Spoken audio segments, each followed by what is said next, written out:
Oh my goodness, welcome back everybody. How are we doing? I'm still getting over my allergies, so I do apologize for that.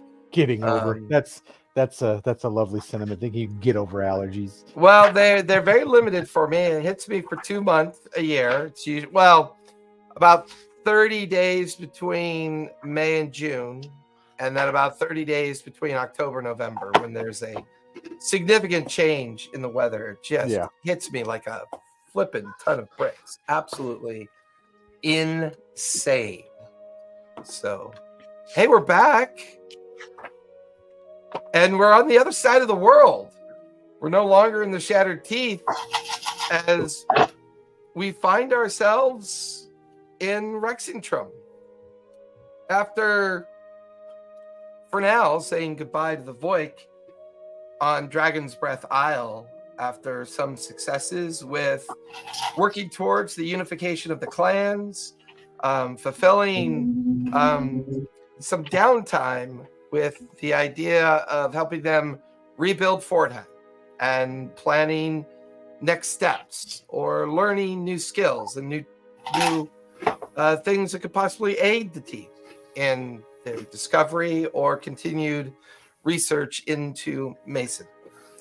And while we've begun to connect to some possible inroads between Mason's existence, the Wanderman Assembly, and this original patron known as Wuthia, it was only during the attempt to communicate with Wuthia that things kind of went a little sideways before plane shifting out of the affected area that Wuthia's interaction occurred. It seems that Wuthia might be a spiritual traveler, an entity that is wandering the different planes of existence in search of something. And it's quite possible that with the failures that Mason has been having, that by discovering this fragment of Strahd's ancient castle, something may have been revealed. A blood talisman linked to the keystone, which would then be linked to a vault that this talisman may be protected in. Without knowing for sure, the team took this opportunity to travel to Rexingtrum and the Cerebus Assembly. Here, they found themselves in a conversation with Caleb, the High Curator and leader of the Council of Five and the Cerebus Assembly. And the team has basically been given the opportunity to question and focus more on the different possibilities of what Mason's main target might be. But with this new understanding that Wuthia may also be at play, there are now some new unanswered questions. Like when a cat is shaved and then spends the evening waving its puffball tail in front of one of our players. Oh my God, that was the cat's way of saying, "Fuck you, mom." Fuck you. And look, just he's going right back out. Right up there, bopped its tail in your face, and then walked right out, like sauntered. What a right hand. out the door. Lest you forget who runs this place. Yeah, exactly. However, the arrival in Rexingtrum, as well as back in the area known as Wildmont, has afforded the team another opportunity. Maybe some conversations with distant family members. While Spot reached out to their mentor, Puck reaching out to family, Xanath confirming the lies of Wuthia's spirit, and Earthen confirming that his family is safe as well. The four of you finish your dinner with Caleb. Caleb guides you to the West Tower, the West Spire, that has been converted into a guest accommodation. He takes you up to the 5th floor, which is the highest point of this particular spire, which looks down on the other bases of the other 4 spires. And for you, Earthen, it's a bit weird. Being guided up here and then being guided into this tower, you guys are led into a common room with multiple accesses to bed chambers, a common chamber in the middle, It's decorated very resplendently as if to impress people. So maybe emissaries and others who travel to Rexentrum and confer with the Cerebus Assembly, more importantly with Caleb directly, are often treated to these guest quarters. Caleb leaves you to your own accords to what you want to do. But before he leaves, you're all welcome to stay here for as long as you need to. You will, of course, have access to the Academy complex. Rexentrum is in the high spring season. Feel free to journey through the city if you choose. I know that you are on a schedule, but if you do have some time to enjoy our city, please do. Before I leave you for the night, is there anything you require? Yes. You mentioned the Volstrucker are no more. And while that is wonderful, it's not that they're no more. They've been remade. The old way that they did things have been done away with, and now it is a voluntary community of young wizards. You must be willing, you must be academic, you must be first to go to academy and school before you submit your submission here to be considered.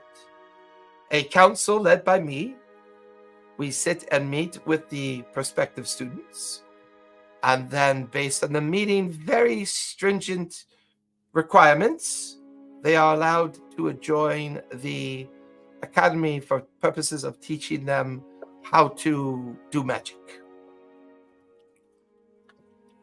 Well, would any of the records of their former deeds or former members still be maintained anywhere in the city? Yes, in the Volkstrom Spire in the basement, we have not purged or gotten rid in case we ever need them. We have the records that go back to the formation of the Cerebus Assembly. Do you require access to these? Please. Of course. Also, any known associates of Mason within Rexentrum? Not within Rexentrum. They have all been, how shall we say, expunged, sought out, and then dealt with. Most fled to Marquette. We do not have reach there. We do not have alliances that allow us to go there and retrieve them. Certainly makes sense why there were so many Marquesian flags at Gnomework. Right, yes, it does. I suspect the ones that we did not catch in Gnomework probably fled to Marquesia as well. It is easy to get lost in such a lawless land. The only real ally that we have in Marquette is Jaman Saord in the Jewel City on Corel. Other than that, we here in Rexentrum only have allies in Amon, Vasselheim, and some other smaller kingdoms and locations that agree to allow this body of wizards to redeem themselves, I think. Hey, Charles. Ludinus is still in prison, Earthen. All of the previous leadership of the Cerebus Assembly have been purged and replaced with people of my choice. I can assure you the old ways are gone. Would I have access to the prison? If you so deem that you want access to the prison, of course.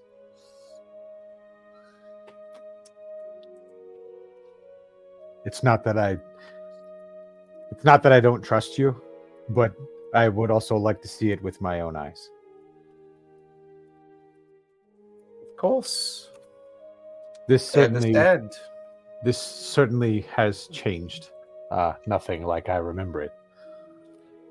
Well, come and see me in the morning. I shall give you a writ of invitation, and you can go question the old grumpy elf yourself. Thank you. It is a little disconcerting to chat with him, I will tell you that much. You see, he is maintained in a cell with an anti-magic effect. To speak with him requires that you have no magic either. So it may be a bit odd at first. Understood. Well, it was lovely to meet all of you, and I'm glad that I could be of assistance. There are caretakers here that could get you things that you need if you require. Otherwise, I will see you in the morning for breakfast. Enjoy the rest of your evening. And Caleb kind of lets the ginger cat roll up onto his shoulder, and the two of them just kind of walk away, but sometimes it's weird. It's almost like he floats, but hard to tell sometimes. But for now, the four of you are currently in the quiet accommodations of the West Wing Spire. It's late evening. What would you guys like to do? I'm going to cast Detect Magic from the loot and see if there's any residual magics from the enchantments that may have been placed on this decades ago, still on these chambers anywhere. You can immediately see sigils that are meant for the purposes of establishing spells, but they are currently not active. So normally in here you would see an active scry, an active alarm, an active detect thoughts. Well, these are very purposeful emblems that have been permanently kind of etched and scarred into different parts of the room. You could tell that they're no longer active, dormant.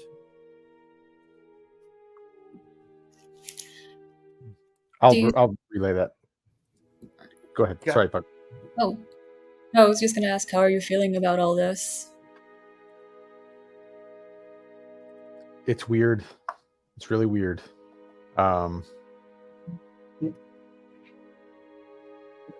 You know, I don't know what plans they had in taking our town.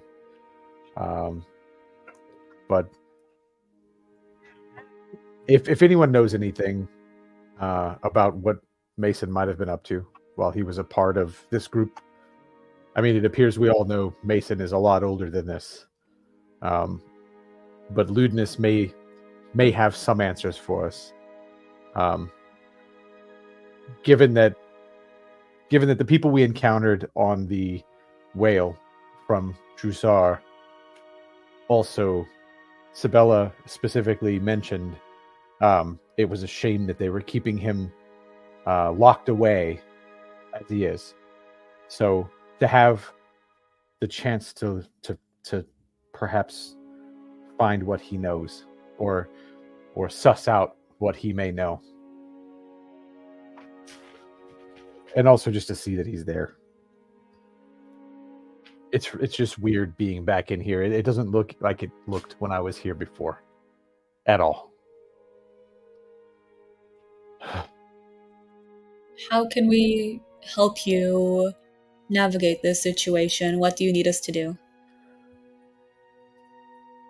Well, I wanted access to the Volstruckers library or records, because maybe they have in there where Mason came here from, and that can set us on the next piece of our trail. But whatever records they have on Mason certainly would be beneficial to what we need to do to finish this shit. Do you want us all to split to cover more grounds, and then a few of us can be sneaky and see if we can catch anybody saying anything that does not seem to make sense with what we've been told so far about this place, to see if there is anything they're hiding from us? Do you want us to see if some of us can maybe find the records while you question Lude? I think that would be better for our time, because as much as I would like to spend all day here and figure out what's going on in the city now, the islands, the Vale can't wait that long. That sounds like a plan. I can either Spot or I can try and be sneaky and and see what we can catch. We can see if we can find anybody who'll slip or who'll say something or anything that Caleb might not even know. Well, Puck, what if you and I go to see Ludinus? Because we don't know that Ludinus doesn't have some tie to Dominion as well. I see. And then Xanth, you're very straightforward. So you and Spot going together to the record rooms. If you lead the observations, Spot can watch everything else around us and kind of be the trouble detector or the thief. Yeah, we can check it out. Necessary. What about this lost library that the Bright Queen described? Are we interested in tracking that down? I mean, obviously not tonight, but that seems like another potential avenue to learn a little more about Mason. The records may offer us that, or perhaps Ludinus knows something more about it.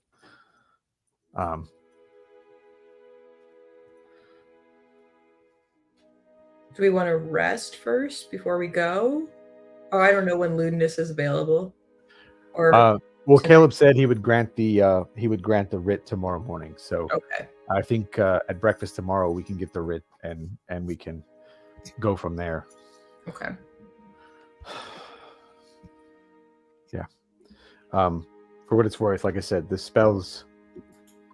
rooms were made to spy on people, but they all appear dormant now. Oh. Well, I have a bad feeling about him, but I famously am a bad judge of character. About Caleb Give someone or else about 2 cents. I famously think that good people are bad and bad people are good, so I'm gonna sit this one out. do not make a pact with Ludinus. I'm begging you. What if he offers me something cool? What if he seems like a really cool guy? on the bright side, I he have a won't very have access to shiny gold coin. What if he has a son he really cares about? What if he's a misunderstood dark entity? like Dominion, right? No. Yeah, okay, I'm not gonna do anything stupid. He's not the big evil bad. He's just misunderstood. The giant Teresk is just trying to play. It's not trying to destroy the world. It just gets locked in a cage all day, and now it's out of its cage, like any dog. It's gonna just run around and go crazy and have a good time till it's worn out, and then You're it'll go making back it sound really sympathetic. You're not disproving my point. Sorry, I'm too good of a bard. I apologize. No, but I think your hunch is correct. It seems unbelievable that this place would transform so intensely. Not even like a shred of the former shadows that were not. Well, it doesn't seem like it's been that long. He mentioned they fled to Marquette, and he mentioned those that they purged or expunged fled to Marquette, and that's where Drusar That's where Drusar is. And that's where the people we met on the whale were hailing from at the time. So I think we're going to end up there at some point. But I think we're here for now. We need to figure out as much information as we can glean from this place. Do we know what this, incredible transformation that this place has gone through been like? I mean, how did that happen? Was there a fight? Was there... It's just... I'm sorry. Oh, well, there's the whole tale of the Mighty Nine that we heard back in Gnomework. Or well, we heard the brief version, trying to convince me that everything was okay here. We're all too paranoid to believe anything good at this point. It's hard. I mean, everyone lies to us at every turn. So far, Caleb is the one that has not lied to us. Suspicious. In famous Vulcan retort, I cannot lie. It was an omission of truth. But that sounds like a really good plan. And I still want us to meet your wife. It's Mother's Day, so it's only appropriate. Sure, but she's not in Rex Centrum though, so we still have to leave. We'll make it work. He's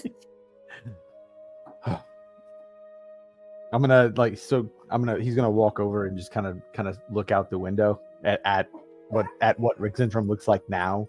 Yeah. Before we rest. Hey, sorry, Dave. And can Puck see if she can sense any undead or celestials? Or Fae. Yeah. Since I have some spell slots to burn before going to sleep. Fae, celestials. Actually, I'm gonna do all of them. I'm gonna cover all my bases this time. Nobody's gonna get one on Puck. Not today. Eeny, meeny, miny, all of them. Okay. We're doing aberrations, celestials, dragons, fays, fiend, and undead. Actually, that's too much. I don't have that many spell slots. Wait, no, how many? Okay. 1, 2, 3. I have 4 on the first level, and then I have 2 packed. Actually, I do have enough. So I'm doing all of them. I'm covering all my bases for once. Burn them all. Well, I mean, what could possibly go wrong in the middle of the night? Don't. No, I'm not doing this. Okay, aberrations, celestials, dragons, elementals, fae, fiends, and undead. Anything? Do I sense anything? So while you're doing that, Puck, Earthen, you're over at the window looking out and down into the city. Xanath and Spot, what are you two doing before your long rest takes effect? It's a little bit of a long shot, but I think I would try and scry on Alara Thornbrook, who I think is the only remaining member of that group who was not killed other than the painter. Yeah. And I think the reason that I'm looking is I'm curious what she's doing, but I'm also wondering if she's getting any contact from Withia. There were a couple other people in there that didn't seem attached to the dealings, but I mean, of the sinister ones, yeah, she's the last one. Yeah, Alara was the one who closed the door on us, so I feel like she's maybe our best bet. But there was an older guy that we talked to for a minute. I can't remember what his name is. There was the old teacher. Dr. Crowell. Dr. Lysander Crowell. Yeah. Oh. But he seemed like just a guy researching vampires, I think. Yeah, he was a guy researching vampires. Well, I could scry on both of them. Do it. All right. All of our spell double scry, burning all my spell slots. And Mana Leaf too, right? Mana Leaf and Tilly were not part of the group. They were there, but not a part of the group. Professor Eldon Halfleaf.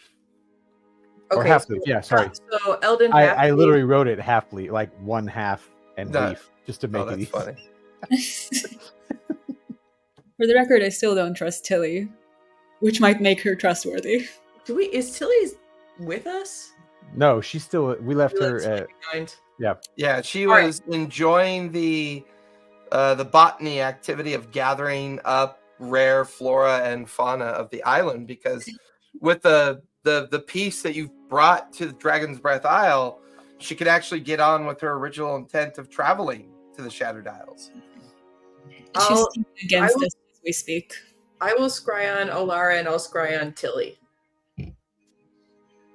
Alara Thornbrook, the main scholar that hosted the event, and then Tilly Greenbottle to determine what she might be up to.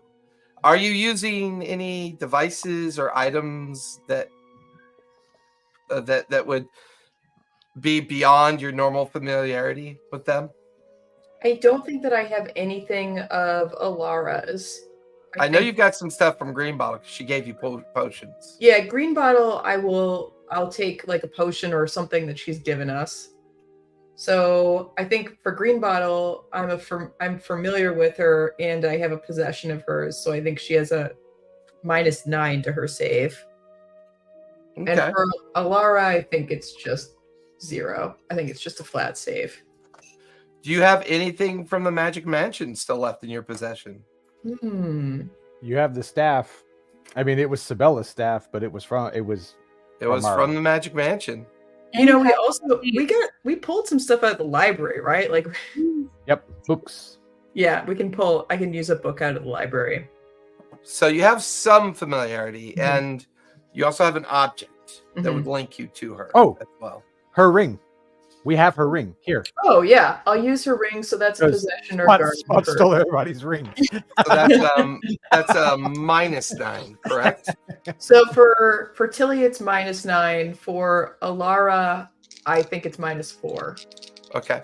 So who are you gonna focus on first? I'll focus on Alara first. Okay. So as you start your scry spell, Spot. Earthen is being contemplative while looking out the window. Puck is in her completely hyper paranoid state. She has her, do you have a spell book or do you do a spell focus, Puck? I always forget. I have a spell book for more of the warlocky things, but the rangery things are not. Okay. So you have more of like a focus that you use to kind of harness your natural magics. So she's got her book open, she's holding onto her symbol, and she is rifling through a series of spells of completely paranoid concern. Just like, are there any undead nearby? Any celestials there? Like she can't believe she's in a place of peace. This has been too many days in a row of someone not trying to kill her, and it's kind of making her kill us. It's making her feel a little uneasy. And you watch as Xanath begins. You have your to map out. too, right? Yeah, she does have her map. Yeah, I mean, it should work here. It worked when we used it last a little bit, so the map is also open. Okay, map's open, book's open, spell focus. You're just going through the whole gambit. I feel like she's just drawing lines with red string all over the place now. putting little parchment stickums up there. Xanath is going into her scry effect. Her components are out. She's got her focus in her hand, and she's going through the divine invocation and incantation it takes. What is Spot doing with this little bit of downtime before the long rest? Spot's going to kind of glance over at Puck and just kind of be like, just kind of pat her on the head. Maybe give, Can I get that as a helping action and increase my focus? do it. Yes. He's filling in for Punch right now. Oh my god, thank you. Spot's filling in for Punch is what he's doing. True. Curling up around Puck's feet and like batting his tail around her nose. Aww. Doing those things that cats do. But I was going to take off and see if I could find the Lost and Unguarded that brought us in here. just so I could talk to them.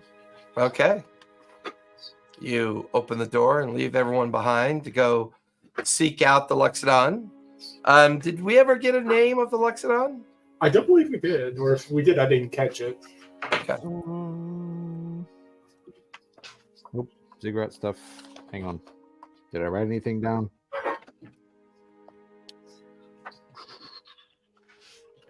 I don't think so.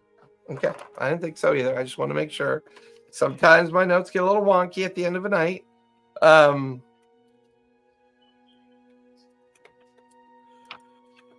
We'll start with Puck.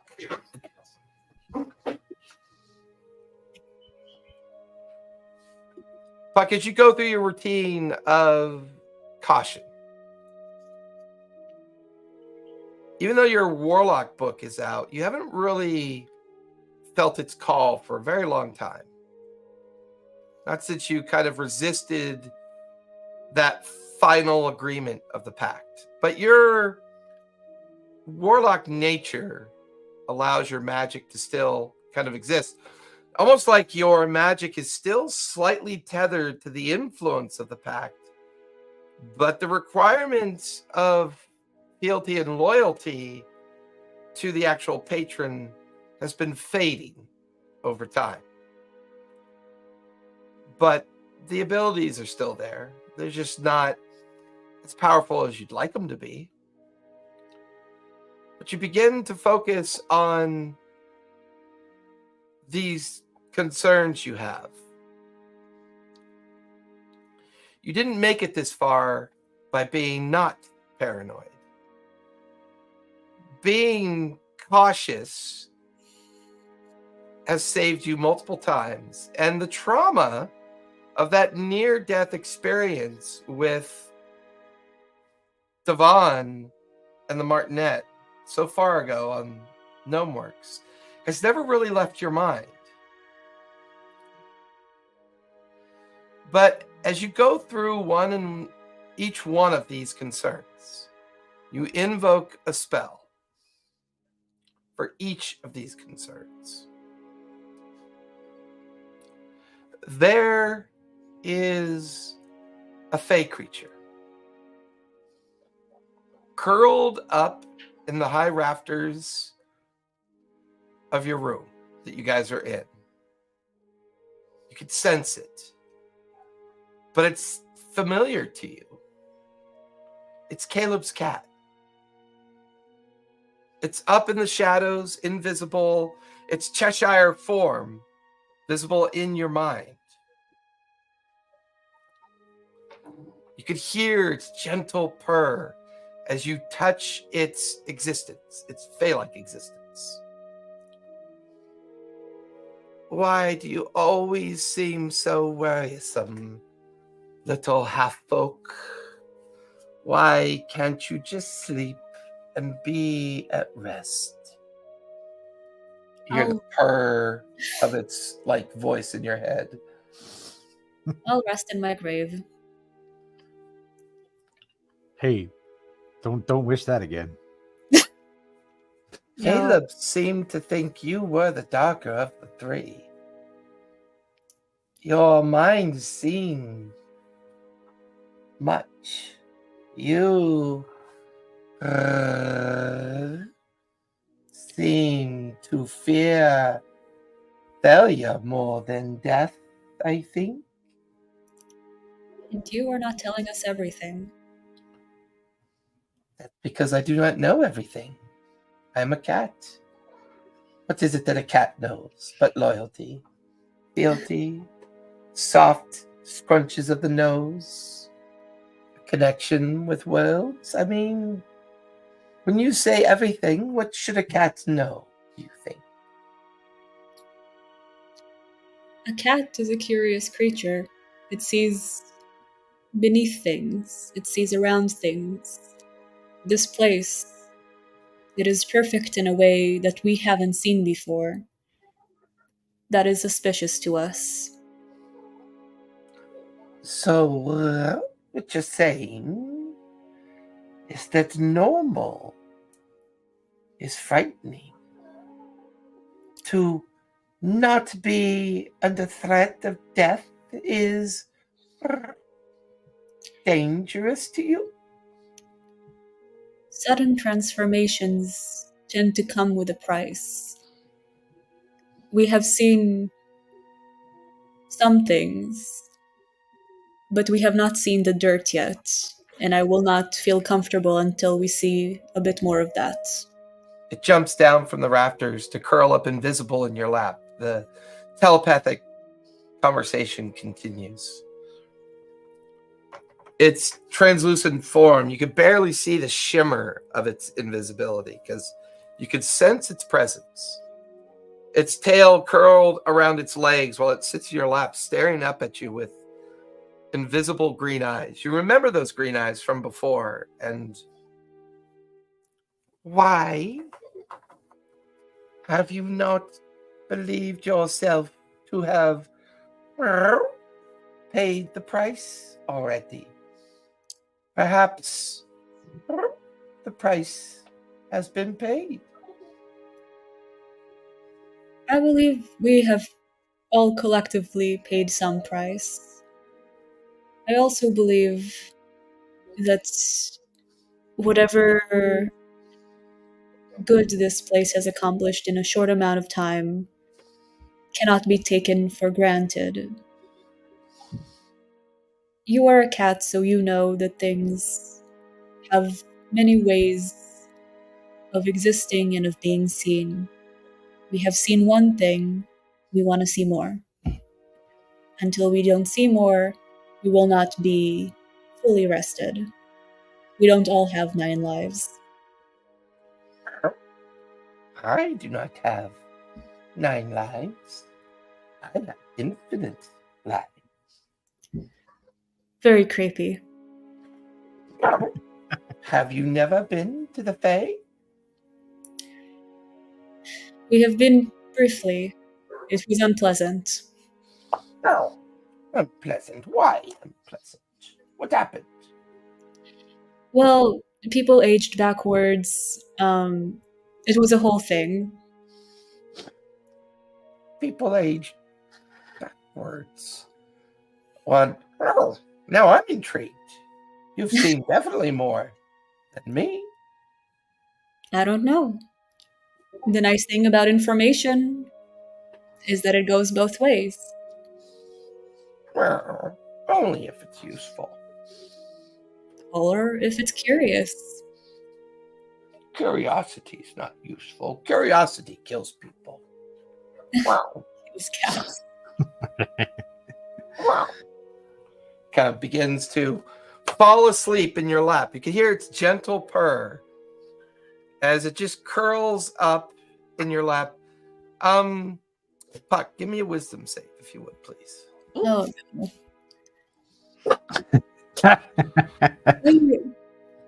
You know, if you didn't search for Faye, this wouldn't be happening.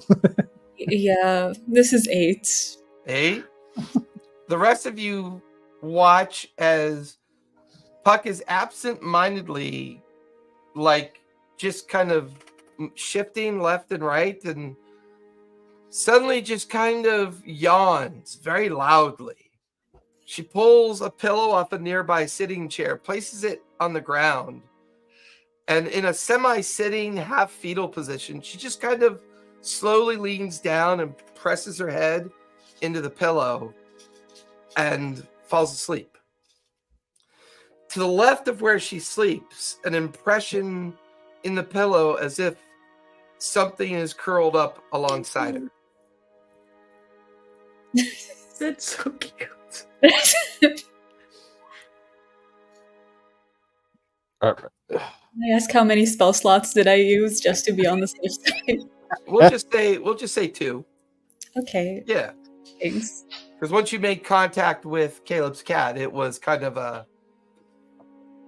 I mean, you won't know this until the next morning, but it'll reveal some information to you the following morning.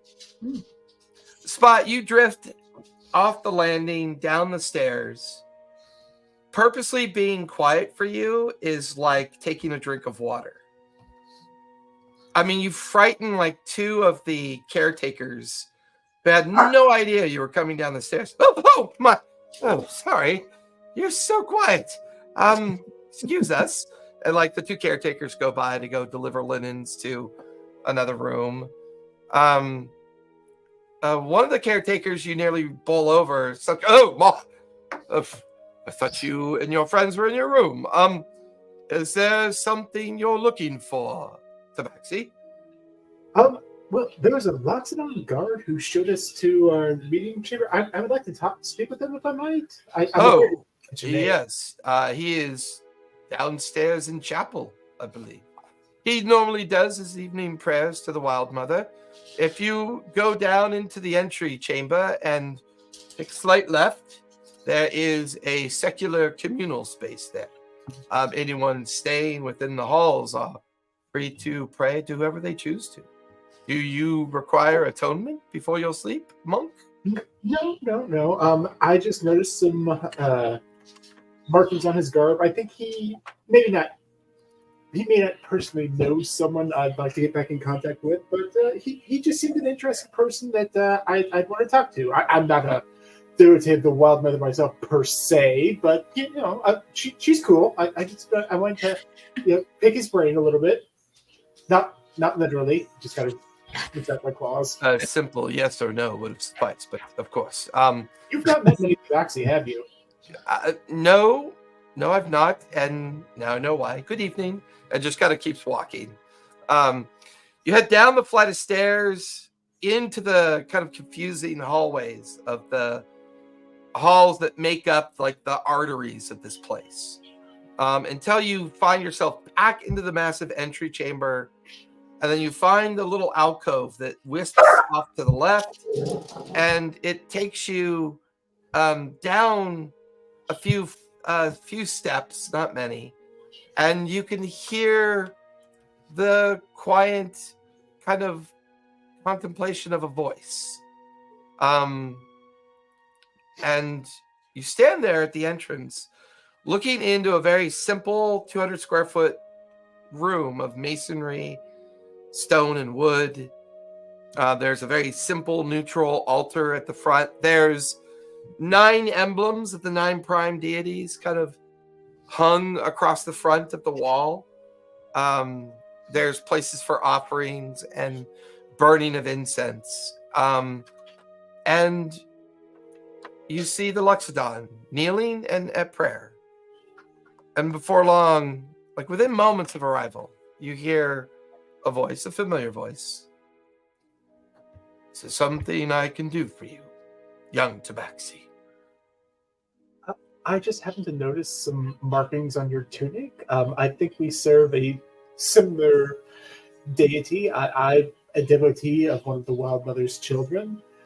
I was curious if you may have news of an old friend of mine. I believe you might be, if not part of the same clan, the same collective. Just wanted to see if you knew anything of her. What is her name?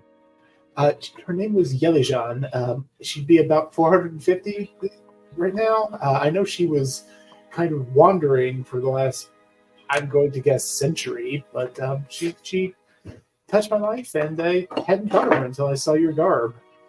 Oh, what lineage is she of?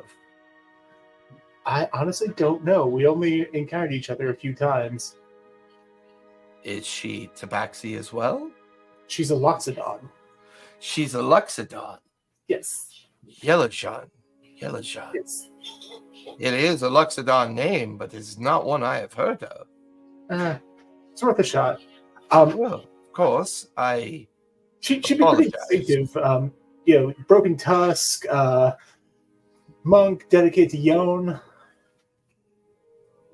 And you say she was a mentor of yours? She was. She's the one that kind of steered me towards becoming a monk. Then I would wager she was successful based on what you are wearing? Let's go with that.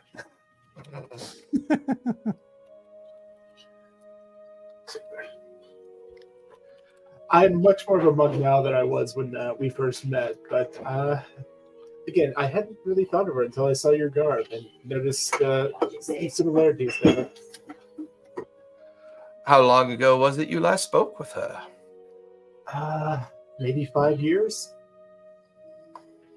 And am I to understand as a tabaxi on their wanderlust, this is a time of discovery for you then? Yes, pretty much. I think after this adventure, I'm kind of done with this whole wanderlust thing. Has it been an adventure, do you think? Oh, so it's been so cool. I'm pretty sure I helped kill a god. I stole literal Kill a god. You're telling this to a priest. Okay. Continue. I'm also a monk, but not a good one. Do you mean you're not one that does things well, or you're evil? No. Like the god itself was a bad one. Oh, I understand. Yeah. Sorry. So you helped kill a bad god. Yes. Of course, that makes total sense.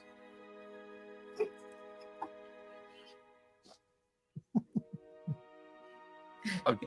Is there more information you'd like to share? This feels like one of those opportunities where you say, Sundar, I would like to atone for my sins. I mean, I just talked to the cat deity. I'm not here to partake in a religious practice. I just wanted to speak with you. I've already done that. Well, they say it helps the soul if you do it more than once. Okay, Sundar, I'm here to atone for my sins. Well, tell me all your sins, dear one. Okay, what kind of time period are we looking at here? Tabaxi, we don't really have. Well, I guess you do bring up a good point. It's quite possible that Tabaxi sins are day-to-day expectations, whereas maybe some things you do, a Luxodon such as myself, might be concerned. But as a Tabaxi, it's normal within your culture. Never really thought about it that way before. I've always assumed that pantheon existence and atonement to gods is the focus of your efforts. Have you been a monk for very long? Again, about 6, 7. Well, I bet Yelejan 2 or 3 times in my wanderlust. Maybe 6 or 8 years. And I think. Are you part of a particular sect of monks? The way of the empty paw. I think. Now, the way of the empty paw, I've heard of. Yeah, I mean it's a corruption because Of course. Yeah. Were you aware that the Way of the Empty Paw has a dojo here in Rexington? I was not. Could you give me some direction on that? I might check that out in the morning. Of course. The old Marshall district that was closed down after the fall of the old king. The queen is currently in charge. If you find your way there, the old barracks, I believe is what it's called, has been converted into places for society to come and practice trusting each other again. There are many different offerings there. The Way of the Open Paw Dojo is there as well. Perhaps you could find more information about the woman you seek. There is a individual there. Like, I'm aware of the empty paw monk. Yelejan was not. She was aware of they may. Don't all monks look alike? That was a joke, dear one. I was kidding. All Luxodons look alike. All Tibet. Okay, my words are lost on you. I apologize, but there is a master monk there that goes by the name of Greenwind. They are Tabaxi. They're also very well connected with the different monk sects and different organizations that are involved with each other. They're very well connected throughout Wildmont. While they may not know your particular faith, or they do know that your particular faith, while they may not know much about Yellen, perhaps they may still be able to help locate her for you. Okay, this is taking a weird turn because I feel like you turned this into a weird quasi, purchasing. I approached you because I recognized markings in your tunic. I don't think all Loxodon look the same because you know. Do you Oh, want it's a common mistake, dear one. We kind of all do. Normally, the only way you could tell us apart is by the edges of our ears, sometimes the adornments on our tusks, the piercings that we sometimes carry on ourselves as well. Otherwise, it is quite difficult to tell us apart. And to be honest, I've met a handful of Tabaxi. While you physically look unique, the chaos of your minds are very similar. Okay, yeah, that's fair. Yeah, okay. Well, if you don't mind, I shall finish my rituals so that I may take my rest. Of course. Again, not to disturb you too much. I'm not an acolyte of the Wild Mother herself, but again, I do pay obeisance to one of her children. So if there's anything I can help you with one of those rituals, by all means, reach out to me. Of course. What was your name again, Tabaxi? Do you want my actual name or the one that I give people around here? Because no one manages to pronounce this. Well, correctly. if I do come across your Loxodon friend, which name would they know you best by? Probably Spot, but I mean, we're monks. We can make ourselves understood. I don't know if you noticed, I am actually speaking to you in Loxodon. Yes, but you do realize, of course, that I don't view it that way. You're merely having a conversation with me in my native tongue. Yeah, that didn't strike you as weird that a random Tabaxi kind of comes up and speaks perfect Loxodon. Well, no, not really. I cherish academies and education. I just assumed that you were a rare breed of Tabaxi that somehow managed to find and read a book. Looks around and just well, pleasure meeting you. I'll go back to my buds, and I will absolutely check out this dojo. You've been very helpful. Thank you. Of course. Shakes his huge Loxodon head, mumbling to himself as he goes back up to the front to finish the lighting ceremony. Earthen, as you stand looking down on the city, what are your thoughts? What is Earthen thinking at this point? Spot is gone. Puck is sound asleep. Xanath is in one of her transcendental states of scry. So she's in the process of preparing her mind for a journey to begin looking for the two people. So Earthen would have, not from this particular spire, but Earthen would have spent time when he was here looking out in the city. But at that time, he was looking at it in a very vengeful way. And so it's like he's back here, decades later, and he's looking out he's in a building he doesn't recognize anymore.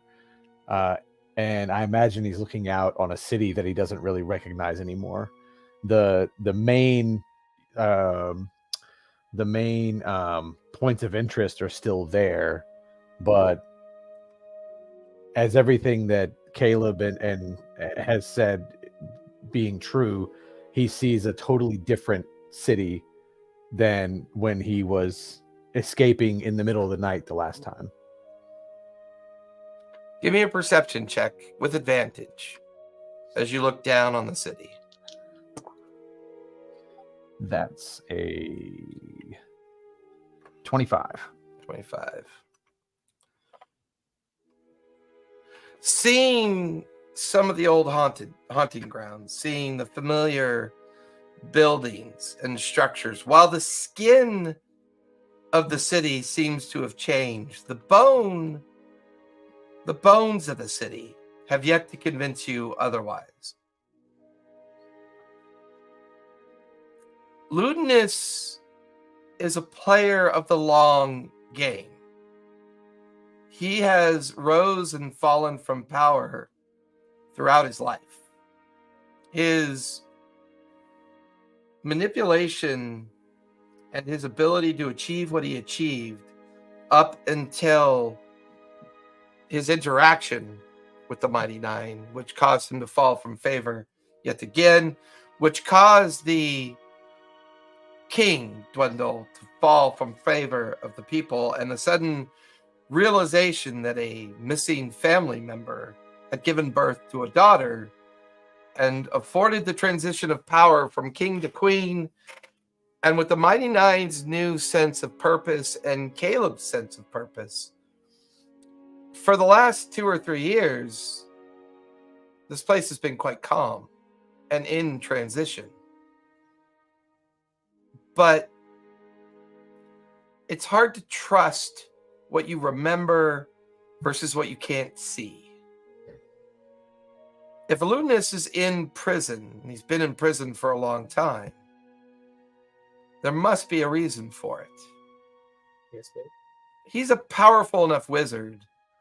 He should be able to get out of his predicament. And the fact that he hasn't yet tells you one of two things. Either he is truly contained, or he is waiting for something.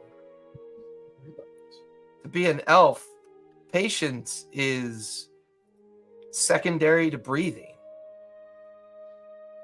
It's the expectation of the long game that allows an intelligent elf like Ludinus to prepare, plan, scheme.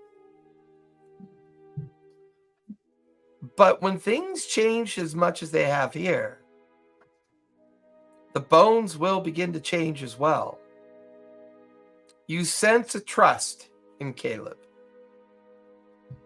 but you're not sure if the people that Caleb trusts are trustworthy. Sometimes getting rid of one bad apple doesn't necessarily save the barrel from the influence of that apple. And your memories of the interaction with Sibylla and Blackwood and the others back in the Magic Mansion, reminding you of the near catastrophe of that brief moment of trust. Thinking that you were amongst academic scholars who were on a journey of learning academic understanding. And surely, since they were allowed into the Haven, they must have been trusted as well. And you just keep replaying those words in your mind over and over and over again of Sibylla. Those poisonous, vicious words about the innocence of Ludinus. And how it used to be better. How the Cerebus Assembly wielded power with perfection and a sense of purpose that kept the world safer, whether the world wanted to be safe or not. Pain of that night of running, not seeing your family for a long time, feels like it's on the edge of finally closing a chapter, closing that book.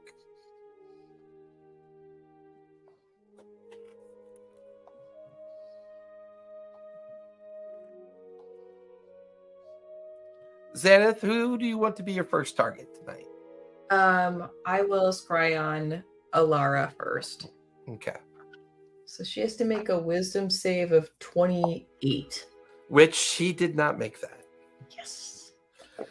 So as you find yourself falling into the familiar trance-like state, you feel your illusionary body and your mind's eye begin to lift up out of your physical body, transcend into the ethereal plane. Just in time for the IT people to call her. Sorry about that. The Nah, delivery. Yeah, I figured it was dinner. Yeah, I figured it was dinner. I'm like, oh yeah, it's been an hour. It's probably dinner. It was the fly buzzing around her nose while she's trying to get in that trance. Yeah. Like, as your mind's eye lifts up into the ethereal plane, you begin to remember her appearance, and you begin to mutter under your breath. looking for Professor Alara Thornbrook. There's a moment of hesitation as it's having a hard time focusing on the right direction. But then you feel yourself pulled in a direction.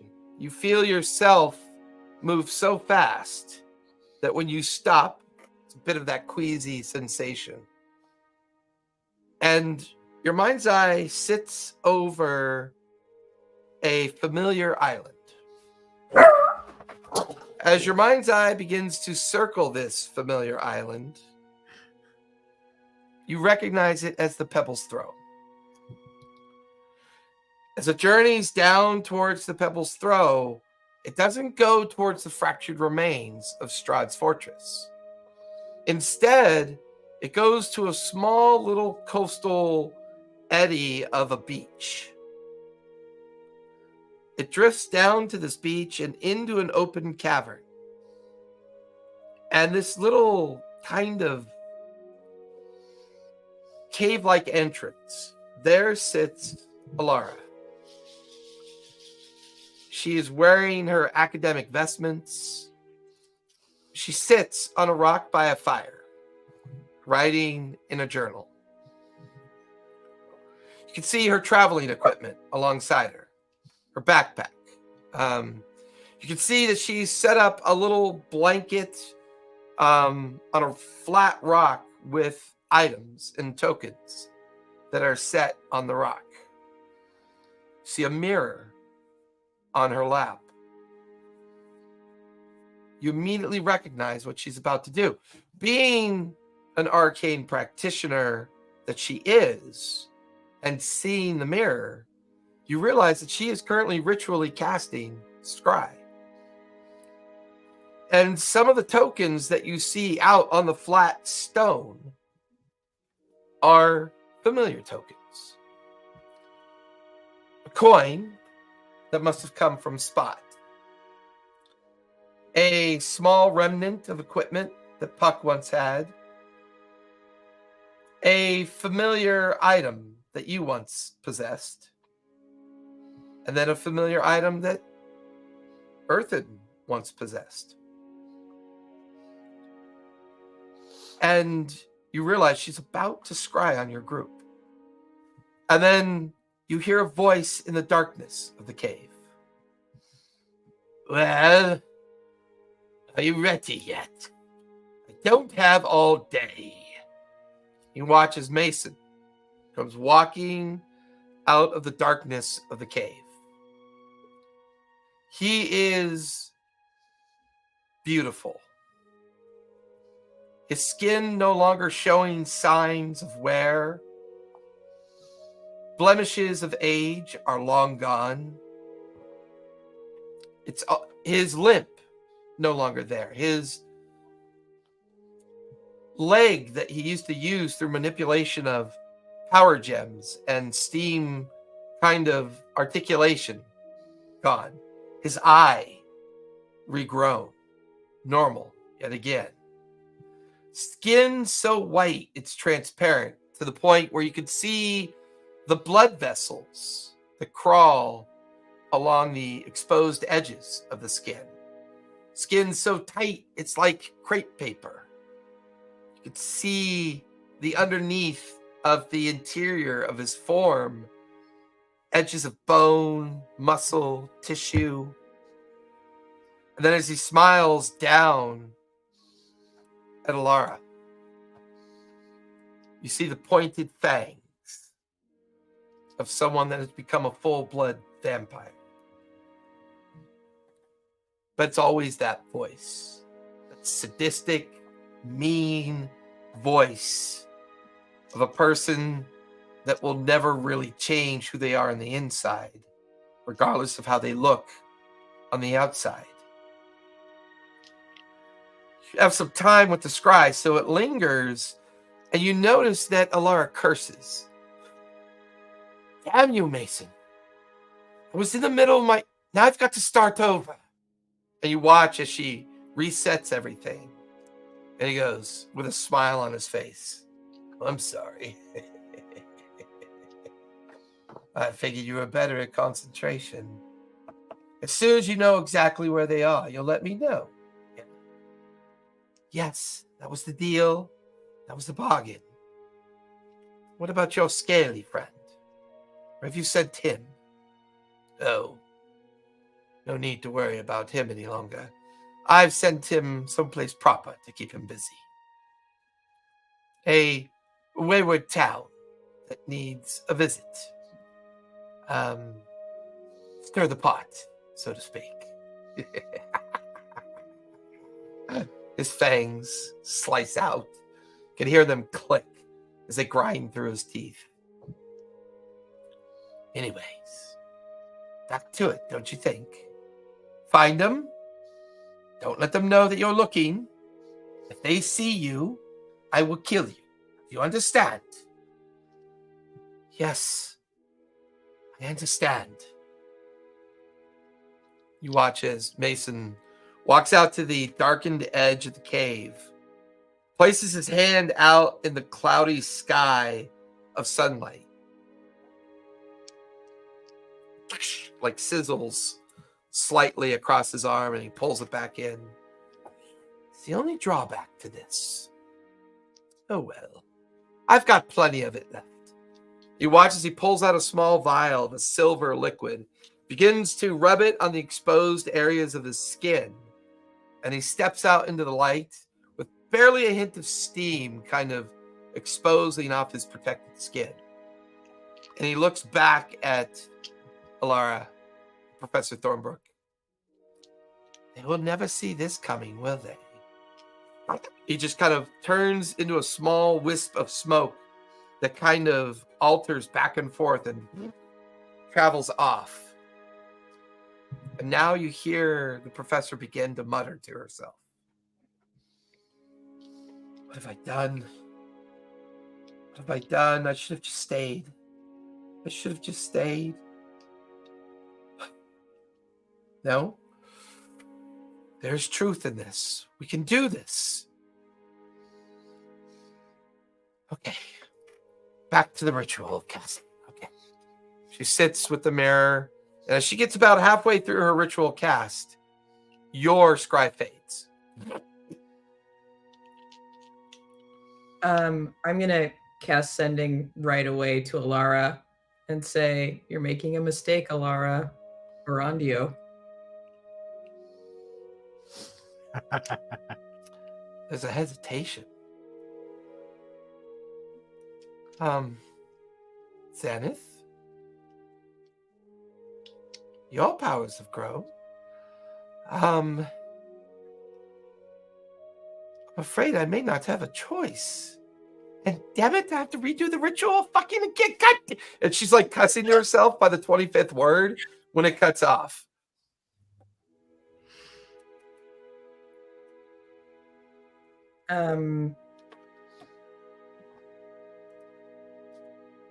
I'm gonna shoot another message to her and say, tell him. I'll say. Well, actually, I was gonna say tell him that we're at Strahd's castle in the astral plane, but I don't want to send him to Withia if Withia's still there. Oh, that's right, because you guys removed the keystone, right? Yeah. Yep. And she disappeared when we plane shifted here. Yeah. Hey guys, just remember, Withia's dead. That's right. Well, the physical body that was the body that was possessed was destroyed by Spot. Because he did the gentle touch on her just before you guys plane shifted. And the body failed the con save.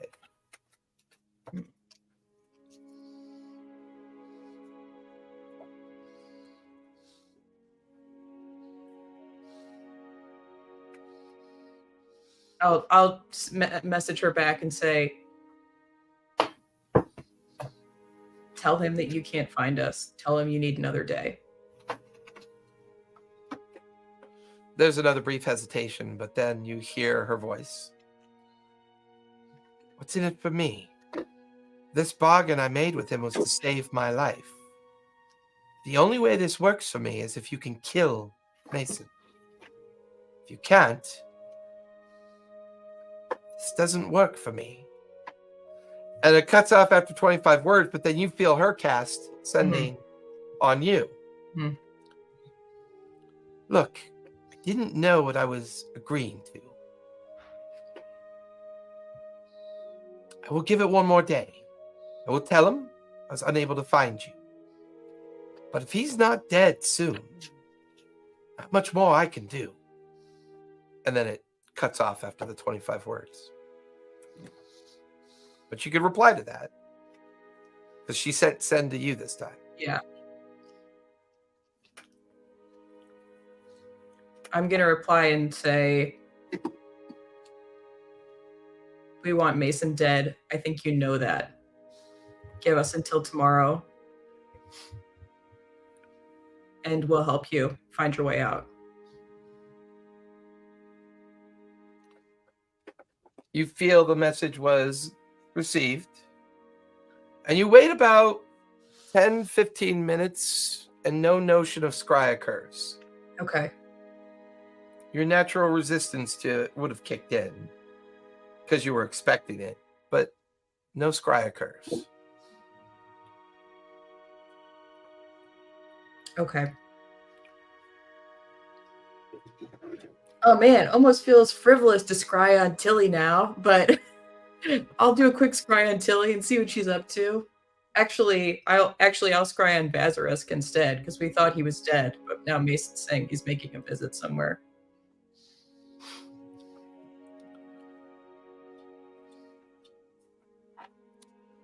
That's a different story. Still a shitty roll. And you do have items of Vazirik's possession with you as well. So Spell book. yeah. We have lots of stuff from Bastards. Yeah, so it should be a 28 save, I think. There is a moment when your mind leaves to traverse the ethereal plane and then focus on this individual known as Vasarisk. It must not be too far from where you are, because it doesn't take you long to find your way into the Morrow Valley. Oh no! And you see a rider on the back of a blackened nightmare, a demonic horse that is both dead and alive. You see the lich form of Vasarisk on the back of this nightmare. Lined up behind him in the shade of the darkened trees, you see 8 vampires spawn, wearing their normal contrition of alkalite colors, all taking the oath of their sire, Mason. And they're in these darkened woods, taking a pause to look at a map. Over the shoulder of Vasarisk's lich form, his desiccated finger points at this map. And give me a perception check, if you would, please. With advantage, because technically you're using magical means. All right. Oh, nat 20. That's a 31. Nice. Look at you.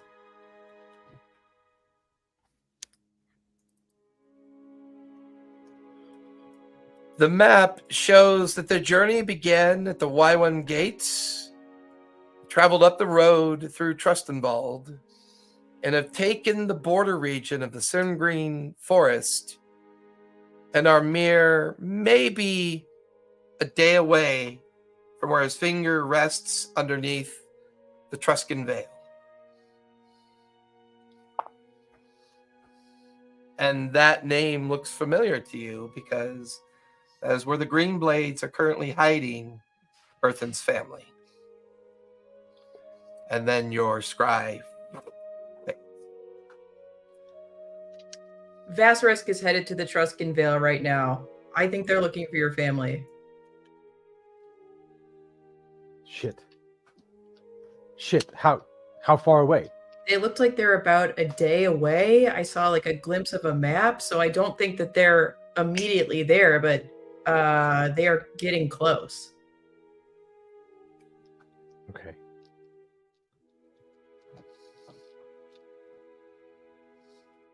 You'd also get the feeling that they probably can't travel during the day. So they were probably looking for a place to stay hidden from the sun. And then they'll travel that following evening to arrive in the Tuscan Vales. So you probably have about a day and a half before they get there. He was traveling with 8 vampire spawn, so I don't think they're traveling during the day, but I think we have maybe a day and a half at the most. This certainly binds our time here a lot faster. We need to get done quickly in the morning, and maybe we can speak to Caleb at breakfast about getting us a gate or some other kind of link to the Vale, so we don't have to shift out. Do you want to stay here tonight? Do you have a plane shift in you? Or I guess plane shift doesn't work. Yeah, I mean, I have it, but it would take time. Yeah. Suck time. Yeah. It would also be better to fight vampires in the day than in the night. Yeah. Says Puck in the middle of her long sleep. I think we wake up for this. But I feel like even so, Puck is like muttering in her sleep. I feel like I would have, after paranoid as she's been about all the stuff. I just don't really want to fight vampires at night, you guys. It's the Lost Boys song in the background. Also, Alara is working with Mason. She seems like she's in a really difficult position. She had items of ours and was trying to scry on us. I think I might have persuaded her to lie to Mason for one day, but he's looking for our location. And I don't know how loyal she will be if we don't have a way to get her out very soon.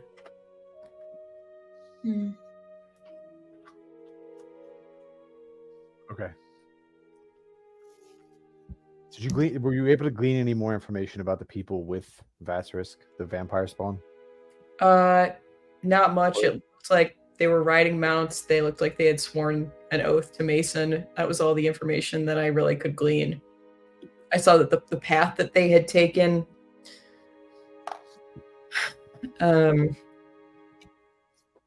Mason sent them. When I was scrying on Alara, Mason said that he was sending Vasarisk to pay someone a visit. How does he even know where they are? We don't have time to find that out. Before I go to try and sleep now, I would step out and approach one of the people working around, just to ask how they communicate to other areas. How do they keep in contact? Normally we use the Raven's Roost. Messages can be sent. You could always rent the powers of a wizard to send messages. There's always the old-fashioned way. Write it on a piece of paper and drop it in the mailbox. Would your wizard still be awake? Oh no, far too late.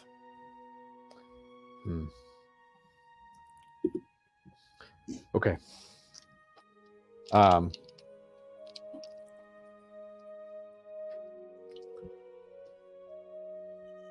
Earthen would go down where he thinks where I would just guess where he thinks they are. He's not going to know, but he's going to go and try and wake someone up and make them do something for him. You can give me investigation as you go to try to look for them. Yep. That's a... Hang on. It's a 27. Okay. Puck's sleep seems a little bit unnatural, Zenith. She doesn't really budge, or she's just in a deep sleep with something lying beside her. As soon as Earthen opens the door to leave, Spot returns from his little foray into the bowels of the academy. What are you two doing while Earthen's gone? I'll catch Spot up on what we've just seen. Okay. That doesn't sound great. I was gonna go visit this dojo and see if I could get some more information in the morning, but I can do that now if we don't want to be here overnight. It's not a bad idea if you want to sprint out tonight, or I can do records tomorrow and you can do the dojo if you want. Okay. I think as we're talking, I'm kind of like patting Puck's face, trying to wake her up. She's like not waking up. Like, nope.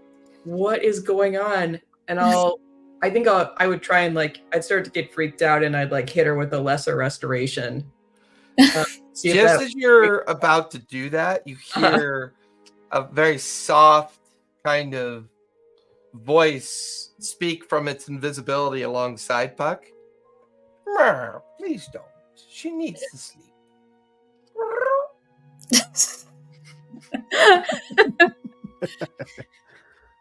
My master Caleb was specific. Caleb told her to make her sleep? He was worried about her fragile mind. Wow. This is not something that a friend does. Well, they are not friends. He's concerned.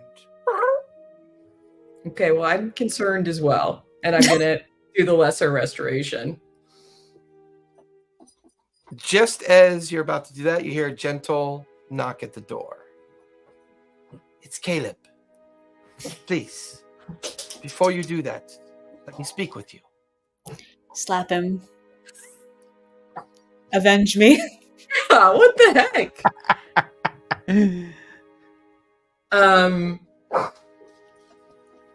I will go to the door and open it 1 inch. Yeah, it's Caleb, and he has a concerned look on his face.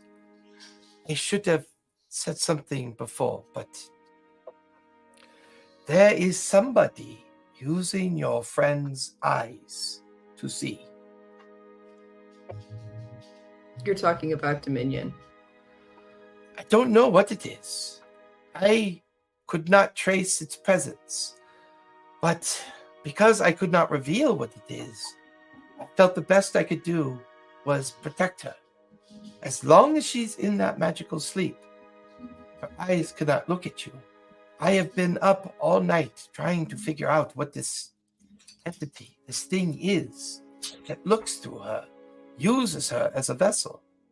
And for the life of me, I've had no luck at all. But I am convinced that if you wake her, it could be dangerous for her. I don't know why. I have set my familiar to protect her, to keep her unharmed. I can assure you, she will be fine.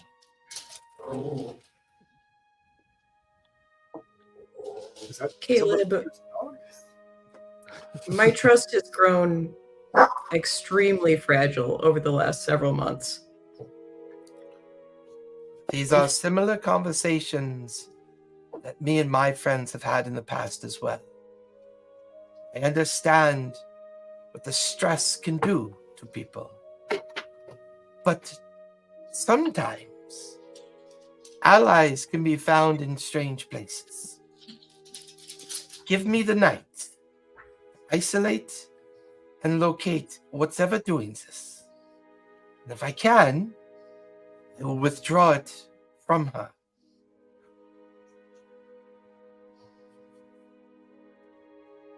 I just sit here and just play with the cat, just completely absentmindedly. Yeah, it's just purring and nuzzling your tabaxi paws and Its tail wraps around your arm and unwraps. You gotta trust him. He has a ginger cat too. See? Betrayed by 2 cats in one day. What a night. Hey, D6 inspiration for that one, Puck. hey, buddy. I gotta ask you real quick. Meow. I was talking to a monk a couple minutes ago. Did you have a brain cell at that point? Because I did not. I know we all share one. We're ginger cats. I did not have it at that point. I'm not really a cat. I mean, you're familiar. I'm not really a cat either, but I mean, we're adjacent. We're close enough, right? Right? Meow. No. Aw. I'm cuter anyway. Just keep scratching it. And I will have something for the 4 of you for when you travel.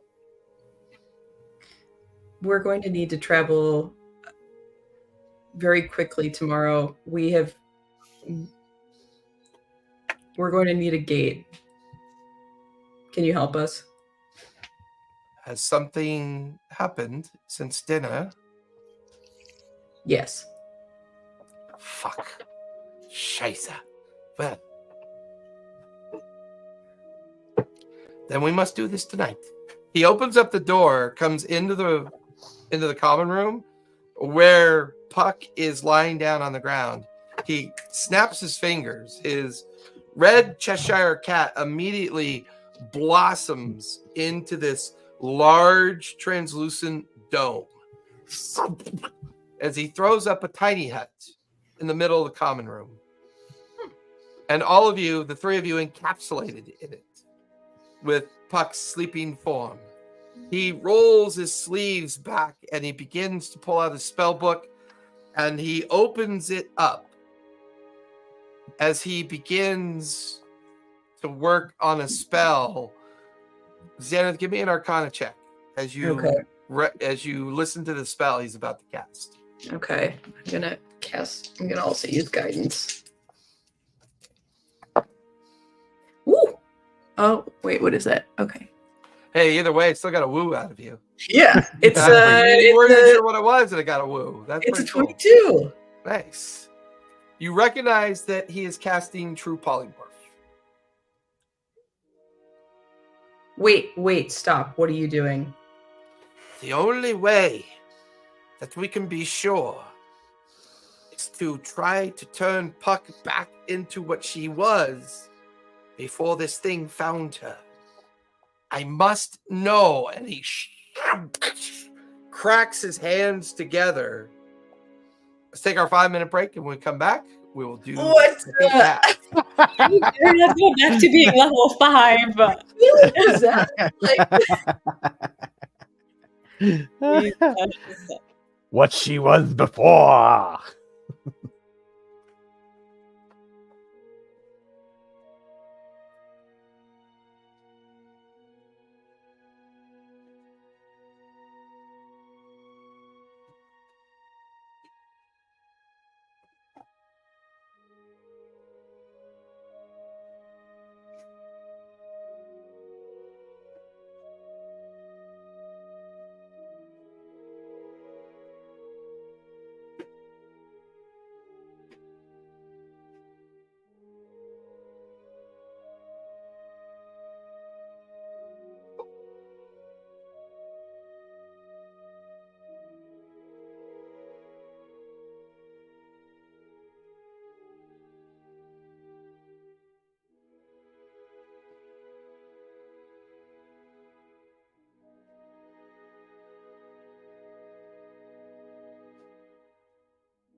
That's bad.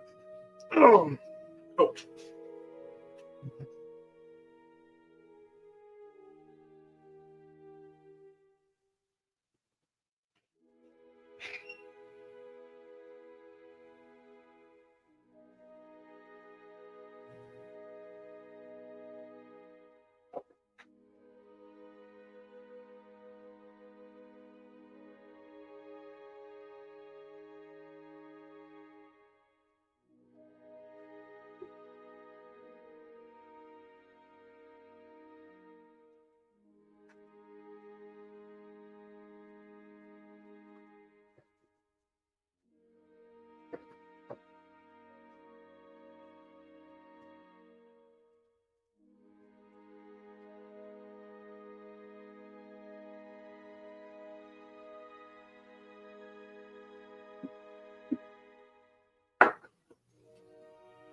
What's up, bud? Here we are. Oh, your soaps?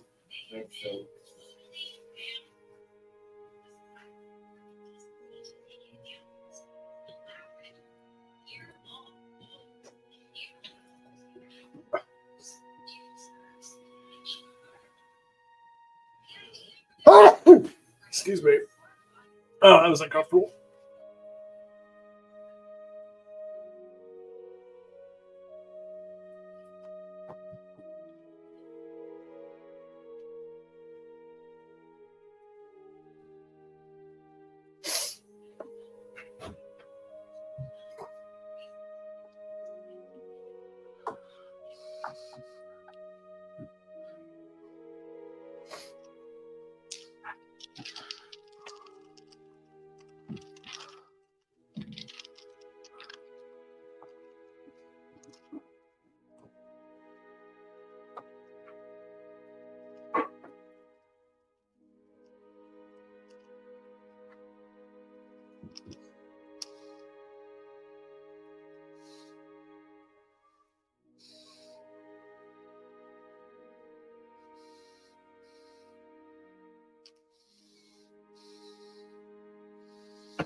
Oh my, what is about to happen?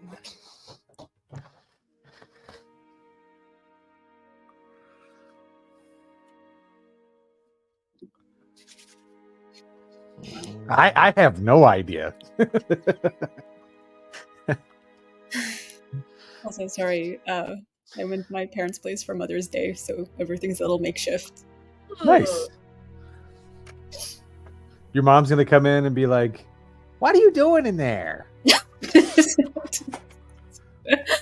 Oh, little Tally, do you Oh. want chocolate milk, or what do you want with your dinner? And do you want your friends to have a sleepover? They can come over and sleep over if they want. This is getting weird. I told my real mom that I met my D&D mom a month or two ago. She was baffled, absolutely baffled. I love it. Absolutely love it. Definitely not gonna phrase it that way to my wife.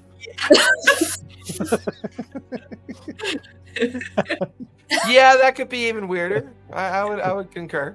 Hey, I met my D&D wife. As What? Caleb's hand clap and he yells out the final invocation of True Polymorph, you watch as suddenly Puck is brought up from her sleeping position and she hovers in midair. You watch as Caleb then begins. He watches two Pucks float there. One, the Puck you know, the other one, a darkened version of that Puck. Its eyes open, and the eyes are serpent-like, green with folded orange and red with the slit black pupil of a serpent. You watch as the neck kind of boils with a bit of scaly chaos. And as Caleb is holding the other Puck in place, he moves his hand and holds this creature away from her and looks over at you. Zenith, do you have any regeneration spells handy by chance? Absolutely not. I have a... No, I don't. I've been contained. What do you have then? I have cure wounds. I have lesser restoration. That lesser will have to do. Cast that All right, on your I cast friend. lesser restoration. But all right, you cast it. He holds the corrupt version of Puck, and then you just hear this disembodied voice with a bit of a flick of a serpent-like tongue. Foolish wizard, you can't stop me. Your mind is too weak. These pathetic mortals will not keep me in place. This one was offered to me. Accepted it. Oh. You have to reveal yourself. You have been found out. What is your name? Speak it, foul creature, now. The magic of this place compels you to speak truth. You know my name. My name is Zahir. And this vessel belongs to me. It died for me. And I won't leave it. It's mine. You watch as the two forms almost start to merge again, and Caleb digs deep, pulls out his spell book, looks at it, goes, does an incantation, a swirl of energy, bifurcating the two forms away from each other. You battle pointlessly, wizard. No matter what you do, she is mine.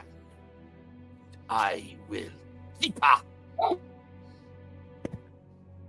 Spot, you're there amongst this going on. Is there anything you want to try to do to kind of bugger this thing? You broke up real bad there on my end. All I heard is my name and like nothing else. So, Spot, you're there. Xanath just cast Greater Restoration to keep the two forms apart. They were about to merge back together again, but Caleb cast another spell to keep the Zahir form from merging back into Puck's form. But they're both struggling. It's been a long day of, using up a lot of spells. Mhm. Is there anything you want to try to do to get involved? Do I see any like the other form, the not Puck, the one that's fighting back, the sort of thing? Is there any kind of like, does it appear to be like an astral projection, or is it actively like a physical entity? It feels like somewhere in between, both. Okay. It's both physical and kind of in between two places. Okay. I want to come up, extend my claws, and I'm going to basically try to take a swipe up and across its back. Like if there is a silver cord, I'm going to try to sever it with my magic claws. Ooh, give me a con save when you go to do that, please.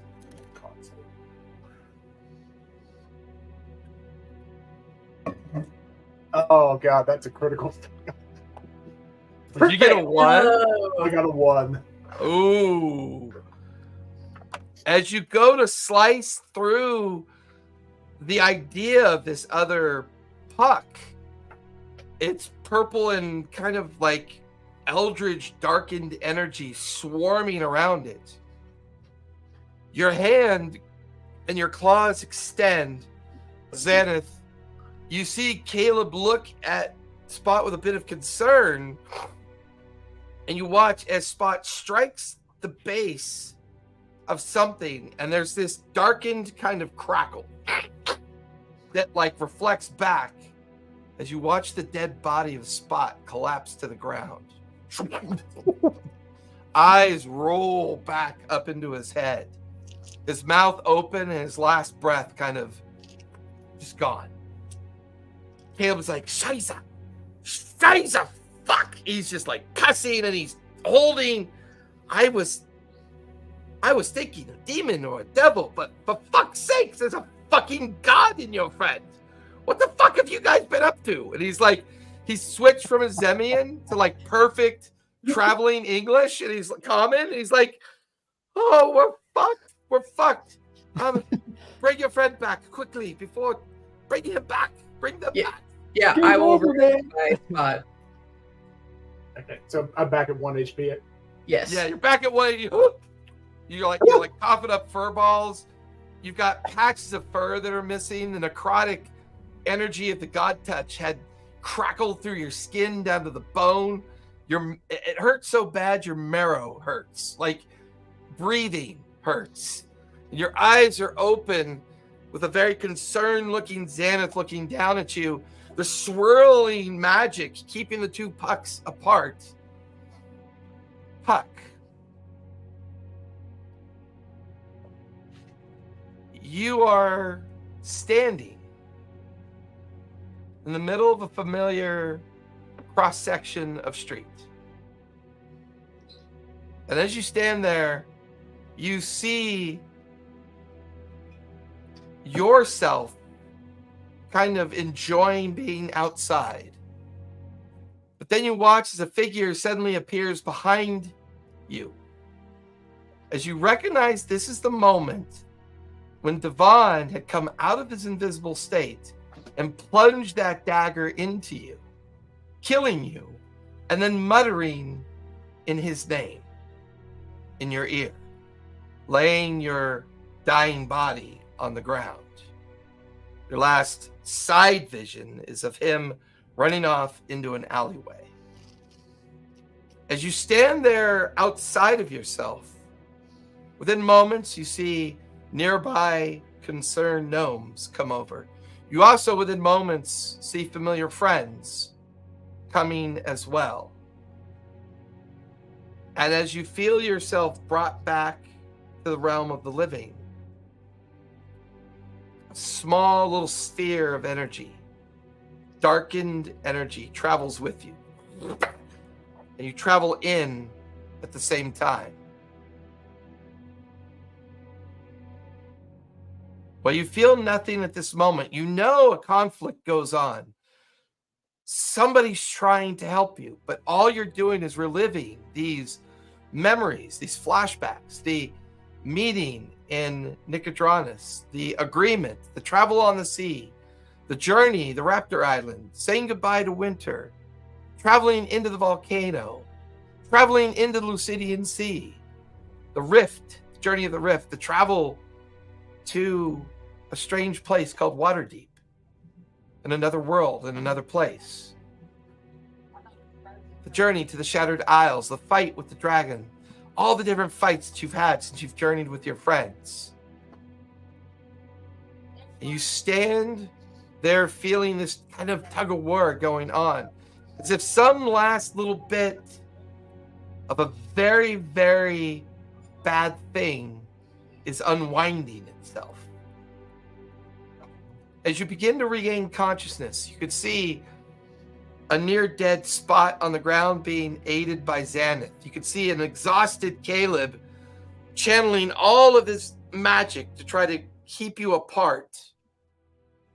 And with one exhausted eye, you look over to see this duplication of yourself. But it's the self that lacked morals. It's the dark side of you that you've kept hidden for a long time, that you only ever occasionally tap into when you need to make those hard choices. As you stare at this thing that calls itself Zahir, its snake-like eyes, is there anything you want to try to do to break away from this thing, to aid Caleb and the others?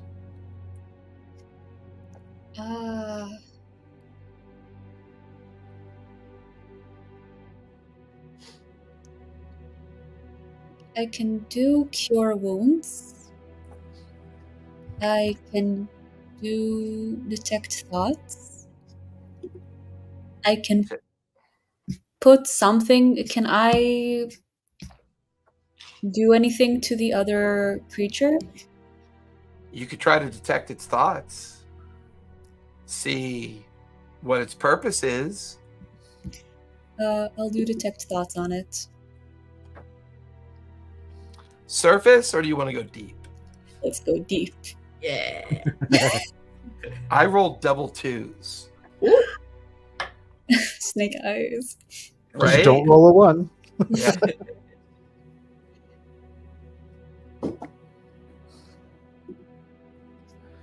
This thing does not exist here in this plane with you. This is an avatar's consciousness trying to come into existence. It's frustrated because it wasn't meant to happen now. It was meant to happen at a different opportunity and at a different time. It lied dormant within sight of you. Its thoughts, thinking back at the dinner with Caleb, as Caleb's detect thoughts was able to penetrate deeply into the alternate mind that was there and was discovered by Caleb. The cat sending you into a deep sleep had caused this thing to not be able to see or understand what was going on.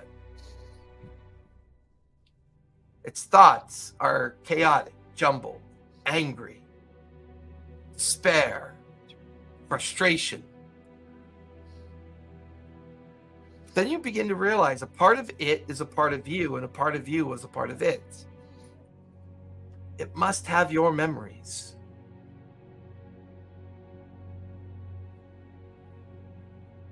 That's when you watch the other creature glitch. Its form begin to panic a bit. You feel like your memory might weaken it. What memory would you like to try to use to either persuade or intimidate this avatar to fail? I will start with persuade, and I'll start with the time in which everyone helped me not die. there were quite a few times like that. The big one, okay? The one where you guys fought Mason in the alleyways? Oh god, you're right, there were too many. No, the one where Zebo helped me survive. And people Well, where what's his face? Oh man, Matron. Oh, Matron, yeah. Little mouse guy. Yeah. That's right. I haven't seen him for a long time. Nope. Give me persuasion or intimidation. You can use inspiration as well if you want to. Yeah, you had an inkling that I will need this today.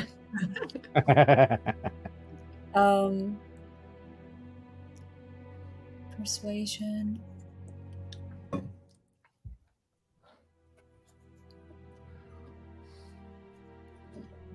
Okay, I'll try persuasion. It's an 8. An 8. But go ahead and take 24 points of necrotic damage as you push into its mind. Give me an intelligence save as well.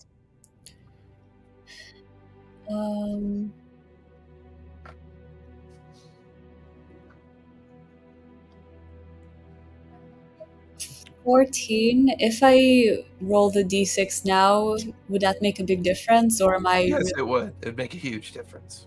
Okay.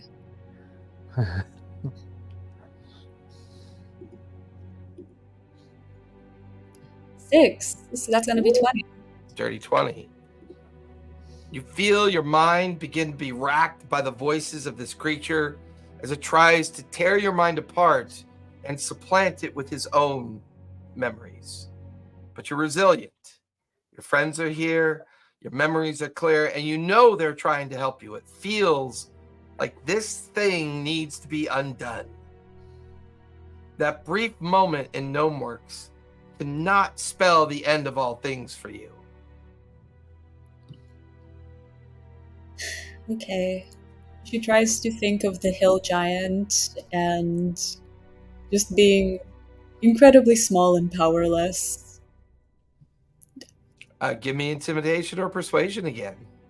Intimidation. She tries to make it feel as small and as powerless. Yeah.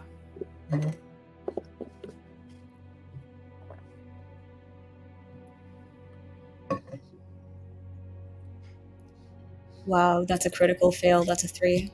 It's a 3. That is rough. Earthen, well, you're out and about trying to find access and permission to accomplish your task. Permission. You feel a rumble in the bones of the academy. You hear people begin to scream and yell. And from where you're standing on the west side of the academy, some of the exposed windows, you could see falling debris. And then you hear this like huge kind of explosion coming from the direction that you were. I'm gonna take off. I would go out the window and turn on my ring to get up there. Yeah, you go out the window, tumble over. Running is not going to be the fastest Invoke way to the get there. wing. And as you invoke the ring, you look up to see the entire west end spire crumbling downwards towards you. Give me a dex save as you start flying up towards it. Yep. To avoid the debris. Yep. That's a dirty 20. People are screaming and yelling in terror down below as rock and other debris fall past you. You feel a brick like tick off the side of your face, doing 18 points of bludgeoning damage, half to 9 because you made your save. But as you're coursing through the debris, the first person you see is an unconscious form of Spot. And they're free tumbling through the debris, cascading off the debris. They look unconscious. Okay. I will. Let's see if I've got the slot real quick. Yeah, I'm going to cast polymorph, like fly towards him, and cast polymorph on him. Okay. Uh, You fly just turn towards him- him through the debris. Yeah, and turn him into a kitten, and just like tuck him into my pocket. Oh, Turn him into a kitten with 3 hit points as he comes back to consciousness. As you jam him into the He's like inside in my hole pocket. of your pocket, you just hear this, and it just like goes inside. Zenith, when the explosion goes off and rocks the entire top of the tower, Mhm. it's just searing pain and blinding light, but your right eye opens as you're plummeting. You have 1 hit point left. And as you're plummeting straight down towards the ground, give me a dex save to avoid right. some debris that's about to slam off of you. okay. Oh wait, this is not flat. All right. Oh God, that's Rolls a are 4. shitty tonight, huh? I rolled It a 2, and then I added resistance, and I rolled a 1. It is night though, right? It is It is night, night so time, yeah. maybe I could catch myself before I hit the ground. So, as you tumble through the debris, Earthen, after you jam Spot into the folds of your cloak, a silver familiar form goes plummeting past you. And just before you watch Xana slam into the ground, she barely manages to catch herself as her wings come out. And she kind of like tumbles on the ground and looks up at you as she points, as you look up to see half of the tower cascading back down towards you.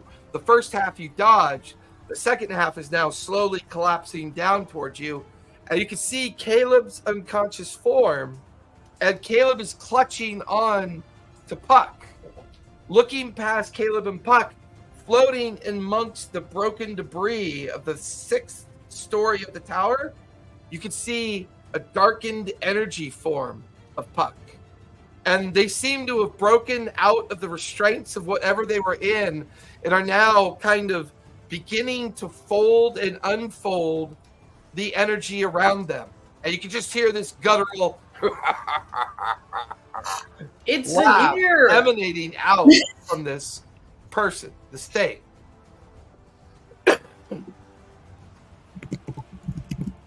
Okay, I'm going to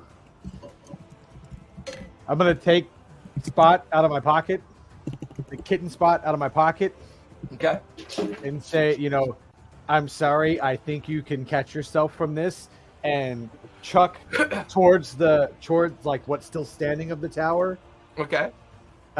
and flying towards Caleb and Puck. I'll cast Bigby's hand to like try and catch them. Gotcha. So you So quickly because I pull got out, to drop concentration on polymorph. Yeah. So I'm gonna chuck that. I'm gonna chuck kitten Spot. You Drop chuck Spot. concentration. Yeah, and just as Spot, as a little kitten, tumbles through the air, nearly hits the wall head first, but the last second, Spot comes out of the polymorph, and just his claws dig into the side of the tower to kind of hold himself right there at that spot. You then bring Bixby's hand into effect as you reach out to have it grab Caleb and Puck before they plummet and hit the ground. And Go ahead I'm and give flying me- to them. Like I'm trying to bring that to me and fly to them. Yeah, get- so as you fly up and grab them, just give me a d20 and add your dex modifier to it. Okay. That's a 22. You grab onto Caleb and the unconscious Caleb and unconscious Puck.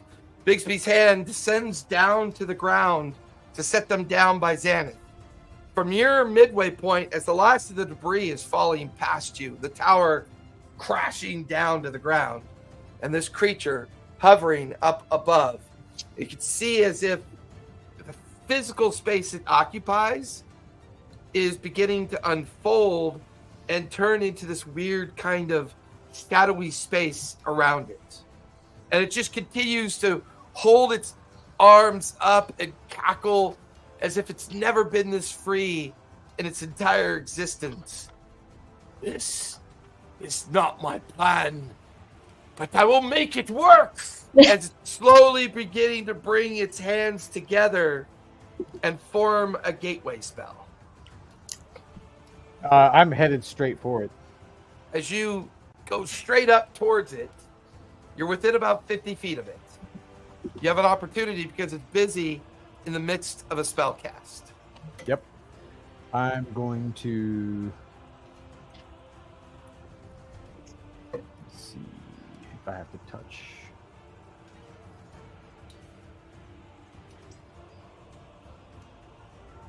So funny. Yeah, I'm going to get... a tiny little clown car? All these really huge gods just come out of her. I'm actually going to fly. Like, I'm going to get as close as I can because I need to be in touch range to cast this. Okay, you fly up and into the immediate area around it. I need you to make a con save, please. Ooh, it's going to suck.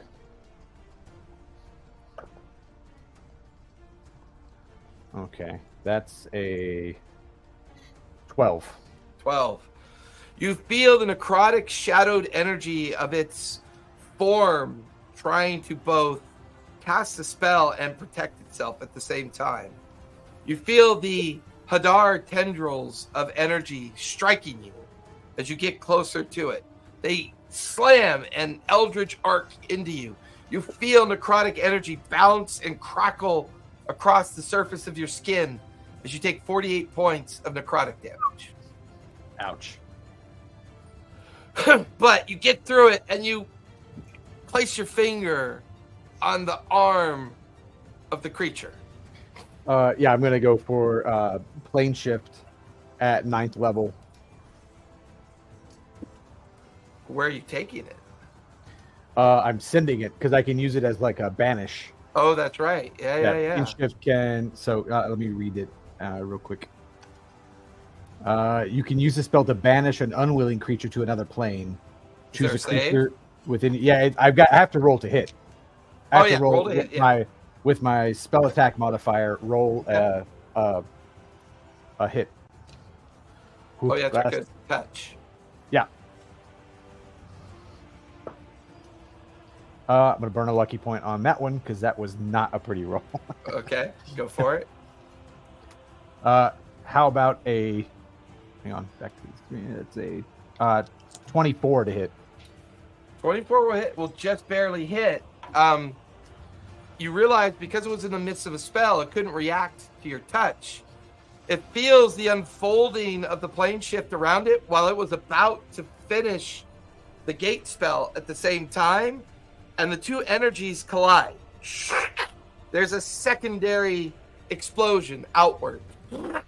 You feel yourself blown back and tumbling away from the effect as the gate begins to collapse around it and the plane shift unfolds around it. The creature, it just shreds and is gone.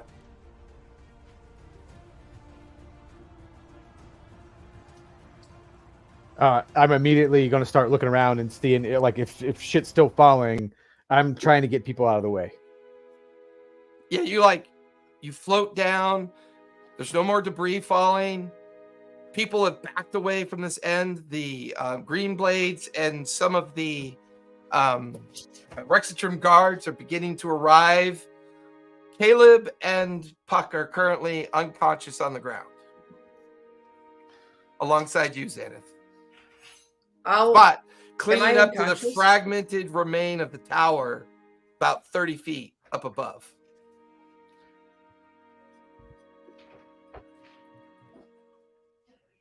I can if I'm there as well, I'm gonna mass cure wounds everybody. You float down and get in range as quickly as you can. So let me roll that. D8s. I don't have my D8s out much.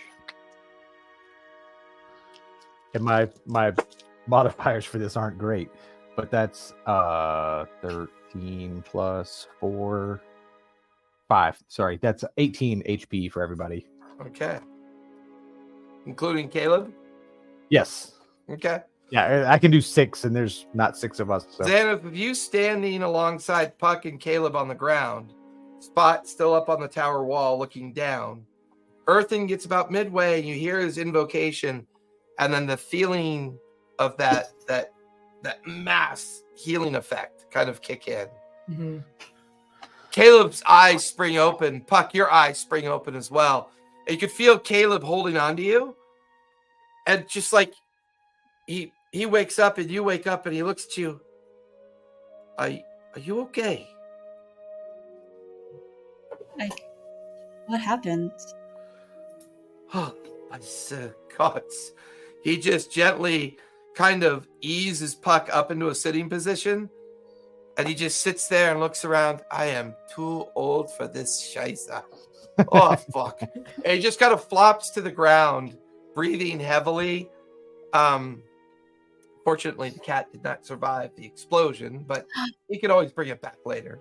Right, familiar. Oh, It's I a thought you were familiar. talking about Yeah. Spot Familiar. for a second. Oh, no. Wrong. Hey, There's I'm immediately the going sound to of- be like, so Spot, are you okay up there? Sorry, that was really weird. I apologize. Yeah, that was not ideal, but I think I'm okay. You hear the And metal I- boots of the local guards running up in your direction, seeing Caleb on the ground, sitting up. It's okay. It's okay. We've had a visitor. I probably should have handled it differently, but I was not honestly, I was thinking little demon or little devil, or when I sensed it, it didn't feel really all that powerful. By the gods. Oh, shit. He stands up on wobbly legs.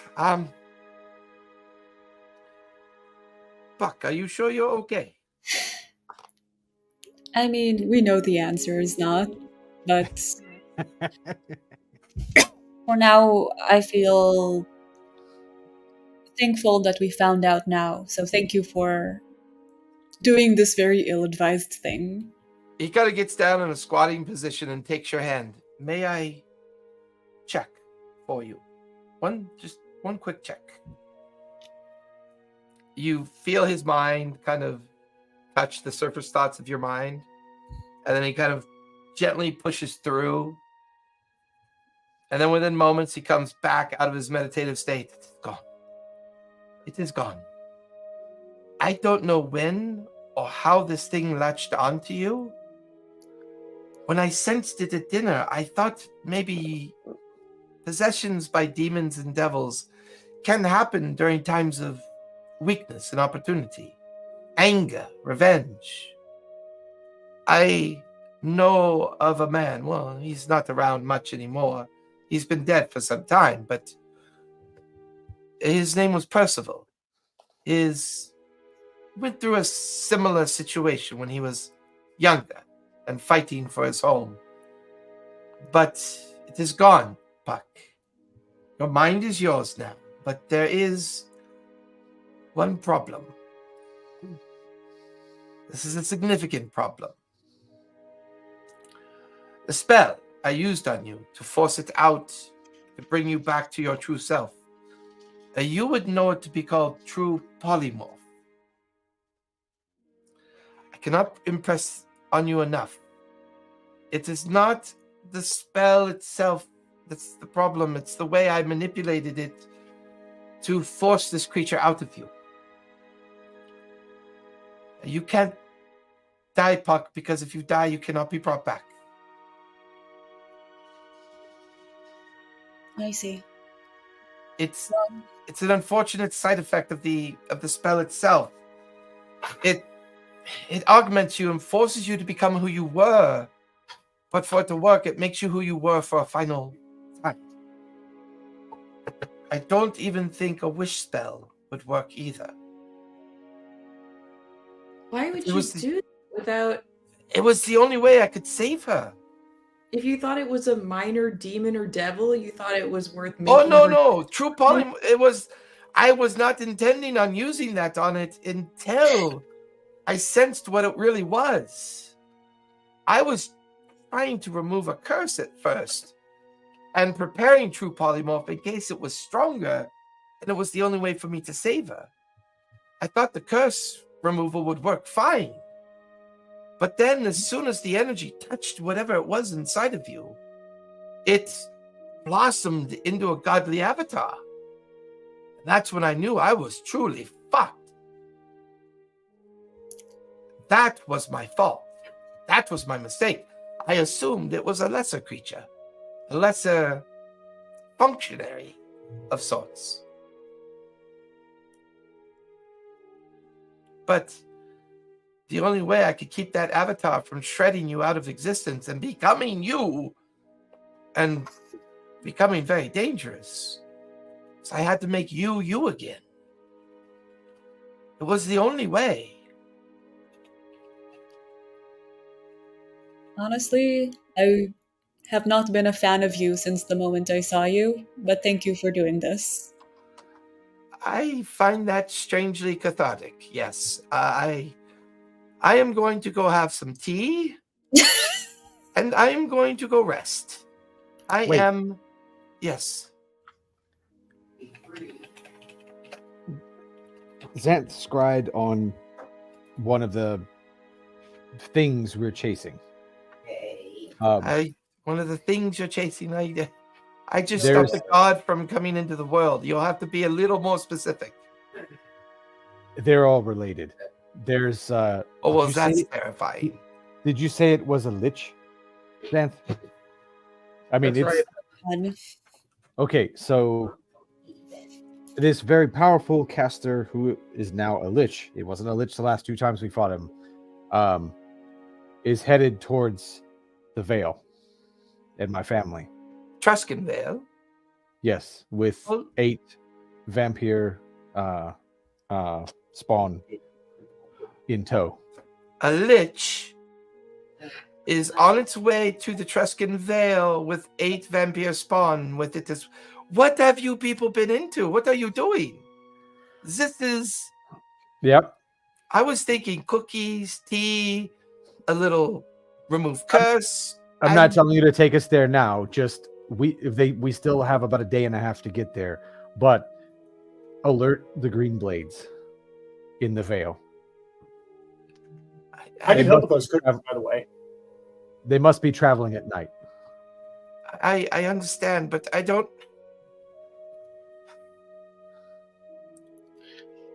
I will do you one better. The Green Blades are led by a friend of mine. She goes by the name of Beauregard. I will let her know what to expect. I will rest up tonight, and I will send you 4 on your way to your family. Perhaps Beauregard can help you with this fight. I am threadbare after this. I don't even know if I trust myself. Shit. And he just kind of wanders off into the debris pile, which was once his favorite tower. Oh, can Puff Heads just over to a say, nearby doorway, goes inside, followed by a couple of the wardens. But chaos kind of diminishes as it's late at night. The 4 of you kind of hovering near the collapsed base of where you were supposed to sleep. And it's just that awkward kind of, well, fuck. Now what? Standing. What's gonna I go ahead. Sorry, I was there. I might know a place. Spot was going to try to be like, well, I was going to go to this empty pod dojo anyway. It's my order. They appear to be a friendly pace. I can almost certainly talk my way in there, and well, saves us time. Shall we head over to them? Do you want me to do this alone, or would you like to join me? Do you think it's a place we can stay the night?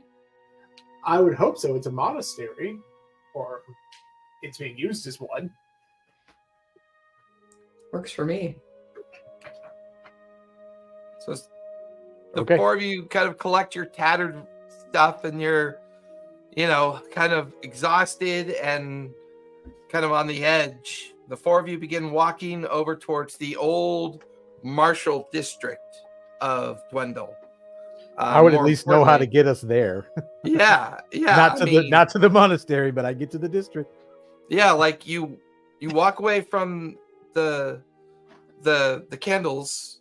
They're known as the candles, and where the Cerebus Assembly kind of has always been in the very center of everything. And you lead your friends through the gardens, over the bridge, and into the old Marshall district, which has been changed quite dramatically. The old Obsidian prison has been torn down. The Dwendal Castle has been turned into an administrative and trades building to kind of like promote discourse amongst all the new agreements and new things that have been going on within the Empire. And then over where the Great Marshall Bastion once stood is a repurposed and refurbished kind of market / interior kind of structure, where on the border of it are empty market stalls that would normally be selling wares, but they're all closed up for the night. But as you walk into its interior, there are many smaller structures being repurposed for other reasons within inside the old Marshall Bastion. Earthen leads you guys in amongst this building and looks around. All of you see at the far end of the building a large statue of a tabaxi cat, kind of in open paw monk stance, but it's a granite statue, like a totem or effigy. Behind it are the sealed doors of the open paw dojo, with its a sign cursively done over the doorway. See a darkened interior through strange slatted windows that only allow you a view inside, and it's an empty space. Sitting in a almost cross-legged position, you can see a tabaxi monk in a meditative embrace, staring at a tabaxi altar with incense and candles currently lit.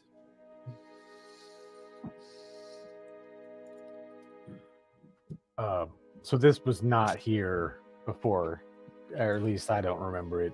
But it looks like you definitely might know somebody here, or maybe recognize something. Can I go up to the monk and try to talk to him? Doors are closed. Just gonna go up and kind of pound on the dojo door.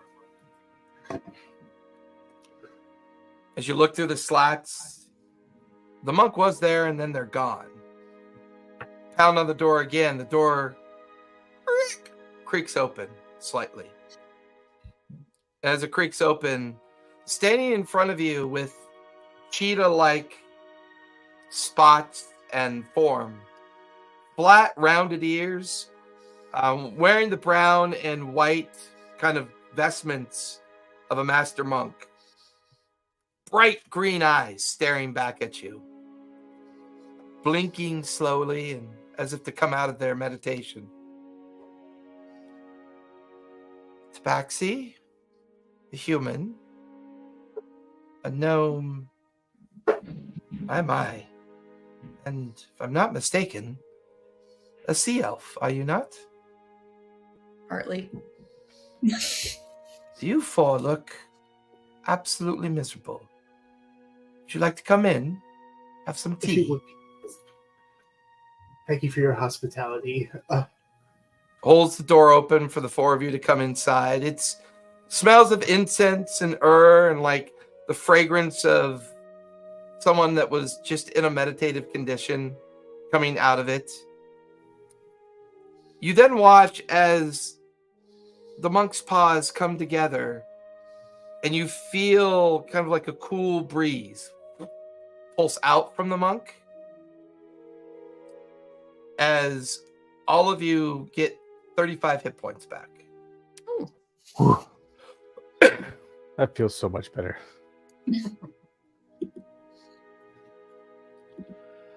I'm sorry, it's very late. I was in the midst of my meditative prayers, but since you are with one of my journey folk, I thought I would let you in.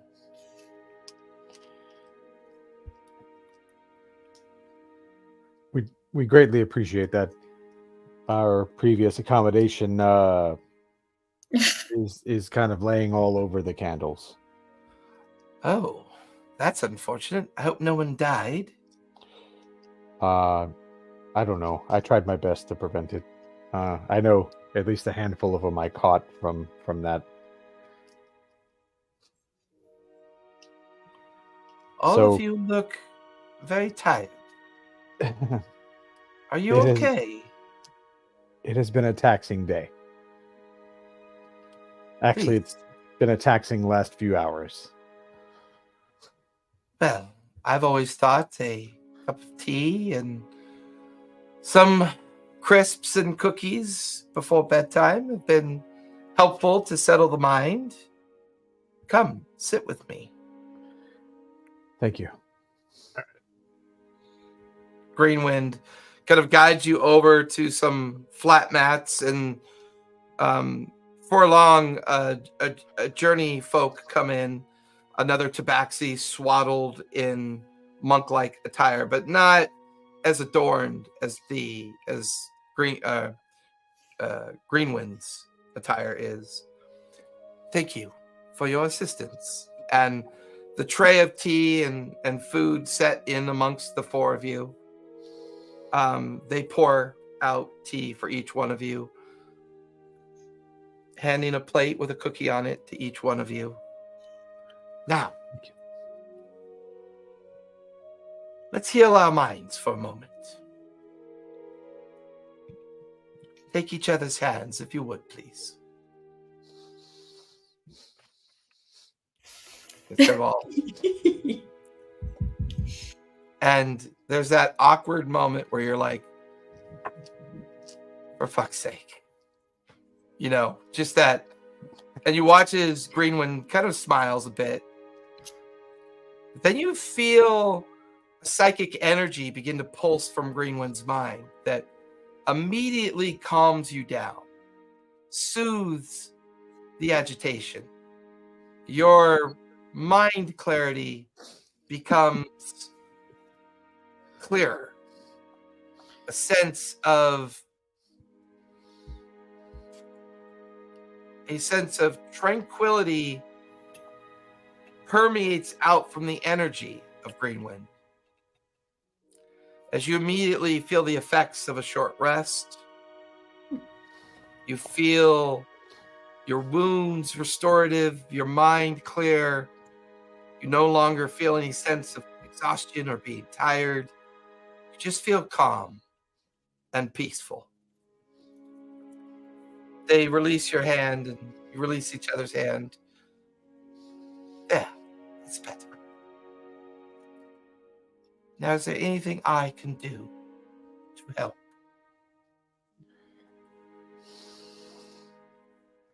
I have questions about a member of not our order, but another. I was directed here by one of the guards at the temple. I was hoping that you wouldn't mind sheltering my friends for the night after what happened. Our As you see, will be shared, of course.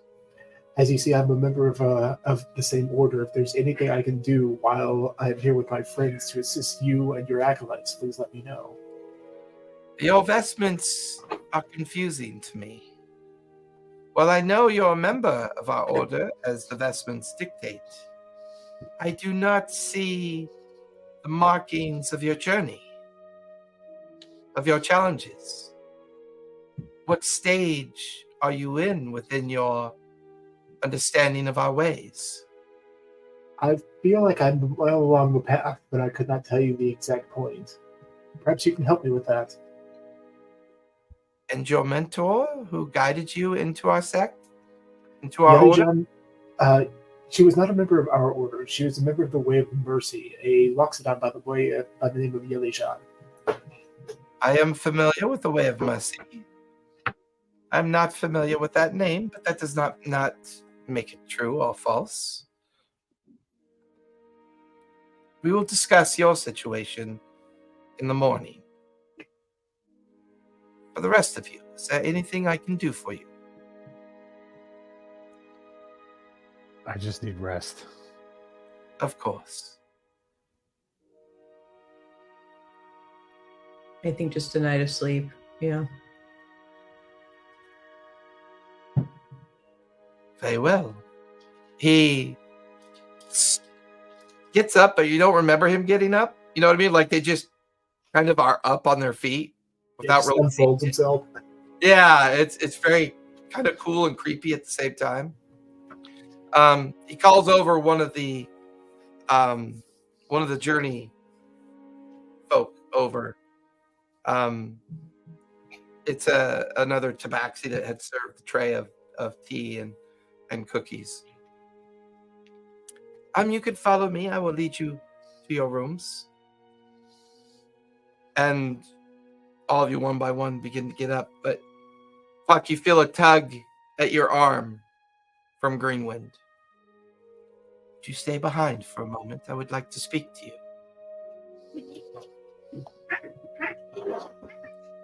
She kind of just nods. The rest of you are led away down to the bedchambers.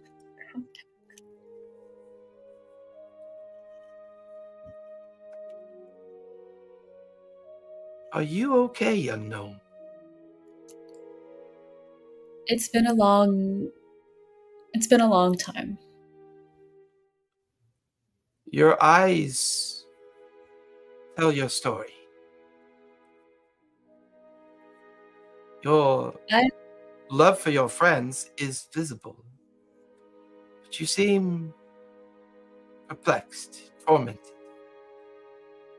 questioned.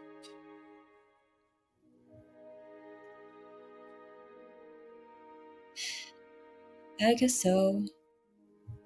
I'm just frustrated. I have come on this journey to try and become more powerful, or at least strong enough to be able to control certain things. But it just feels like every time I try, I end up losing control of things even more. And hurting people in ways that I don't want to.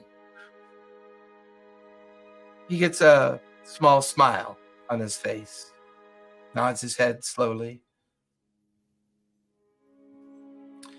When it rains, what do you do?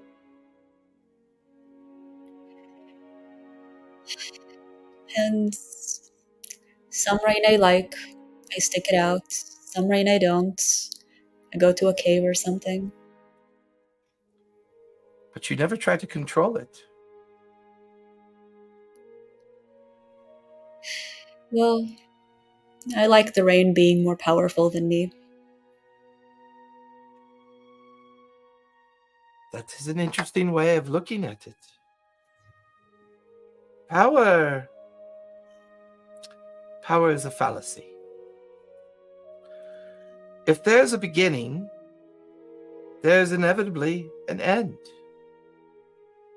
It's just the way of life itself. Journeying through life is like walking in a waking dream. There are things that you know that you want, but you simply just cannot have. Chasing that want is the outcome of our decisions and our choices.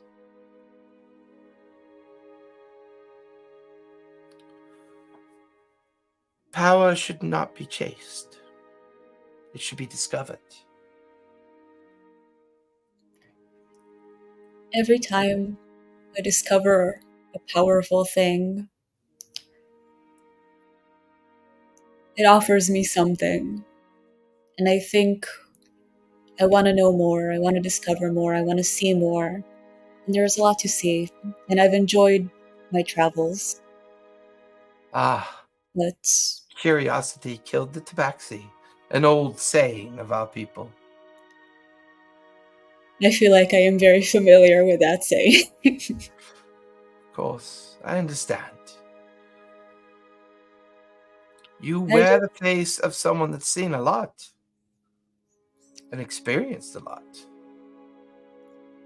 We all have. Everybody has.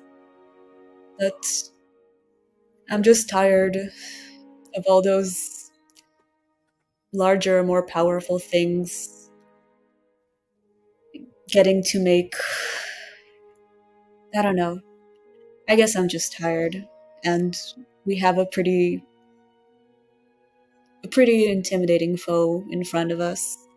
And I don't actually know if I can do that much to help my friends.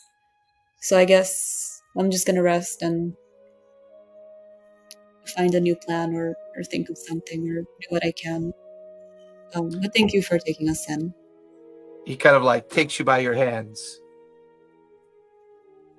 Remember, your experiences are your power. You didn't make it this far by mistake. You made choices, you made friends, you made family, and you've come a long way. If you feel yourself threatened, take this. And when he removes his hands from your hands, there's a very small yellowish pearl, like in your hands. It is a bead of psychic shielding. It only works one time, and it only lasts for a minute. But if you feel these things coming at you again, tormenting your mind, and you know they're coming, or you're psychically in danger, invoke this bead. It will make your mind invulnerable to psychic threat for up to a minute. Thank you. It's an incredible gift. I appreciate it. Sleep well. You are protected here. Thank you. They kind of guide you over to the hallway where within moments you catch up with the others who are just settling into the rolled out mats and blankets and other things made available for a night's sleep. The four of you are back together again.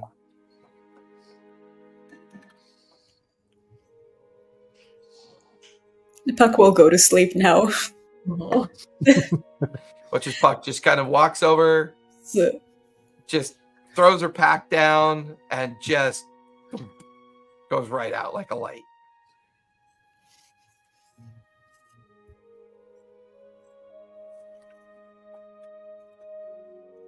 Puck is kind of torn because part of them really wants to go talk to the acolytes and be like, hey, this is by far the most tabaxi they've been around, really pretty much since their wanderlust started, even with the group that they recruited. So they really want to be around normal people, but they also really want to just kind of curl up around Puck because Puck's having rough. So Spot's going to try to be, more of a responsible adult and just be like, Puck needs this more than I do. And just kind of grow up and curl up her, just like, here you go. Okay, just. Aww. You watch as Spot curls up alongside Puck to drift off to sleep. I think Xantha is like really, really angry coming out of the conversation with Caleb. Like extremely angry for her. It almost feels like reverse manipulation. Yeah. Like he didn't trust you enough to tell you what he suspected, but yet he's asking for your trust. Right. And he made a really, really significant decision for, for one of my friends. And I think Xanth probably, like, after Puck has gone to bed, she kind of stays up and she's like, I don't know if it's casting commune or if it's a spell at all, but she's like trying to, like, she doesn't want to believe Caleb, and she's like trying to feel that link, that thing that tells her, like, I can bring Puck back if she goes. Yeah, commune would be a great way of kind of depicting that. Yeah, I like that. And with the last bit of your divine energy that you have left from the day, you just, Earthen's off to the side, watching you hover over Spot and Puck, and kind of watches you drift into like your prayer mode, and you feel the commune spell kick in. I mean, it gives you 3 questions. Yeah. Can I subtly cast telepathic bond when she does that? Telepathic bond on the 4 of you? Yep. Okay. Or not, just me and Xanth. Okay.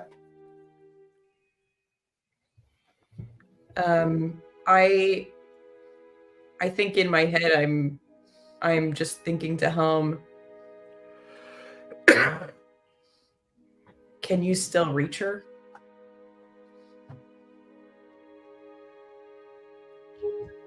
You hear the soft voice. The more of your divinity that becomes controlled by you, and the more that you begin to realize that his favor is definitely focused on you, the more that veil between you, after your acceptance of your champion's word, that you're feeling more in touch with him. Like, not that they're more present, it's just that you're hearing more of what maybe they've been saying all this time. And you just feel that soft, rumbling voice in your mind. Her soul is truly intact. The essence of your friend is intact. She lives.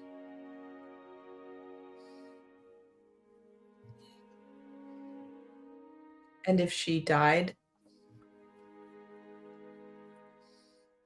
where'd she go? Her death is not ordained. Her life is purposeful.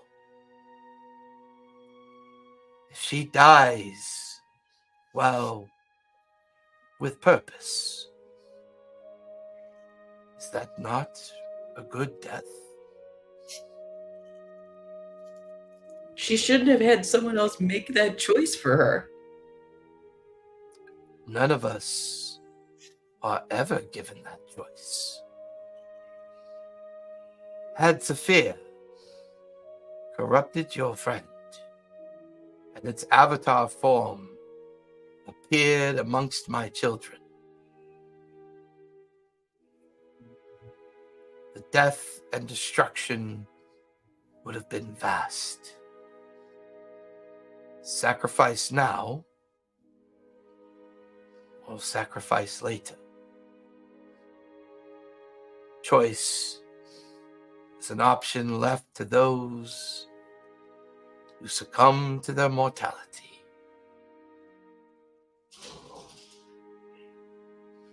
You feel the spiritual bond kind of hover between you and Puck. You see a kind of divinity light kind of just hover there for a moment. And then kind of wrap her up like a blanket of warmth energy. And just kind of dissipate across the two of them. The commune felt undecided. While trusting Helm's judgment, you get the feeling that even if she were to succumb to death, that there may still be a way, but that way is not yet presented.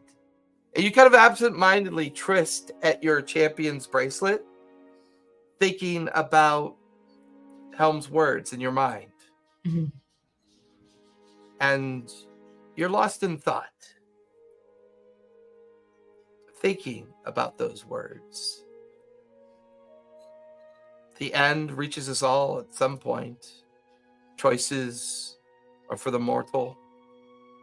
You feel like he was speaking to you about life and death,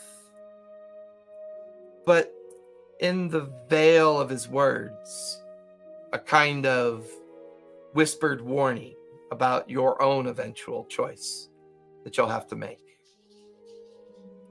This journey you're on's gotten very dangerous. Desperate creatures doing desperate things. And choices that were made quite a while ago being suddenly triggered so late in your journey.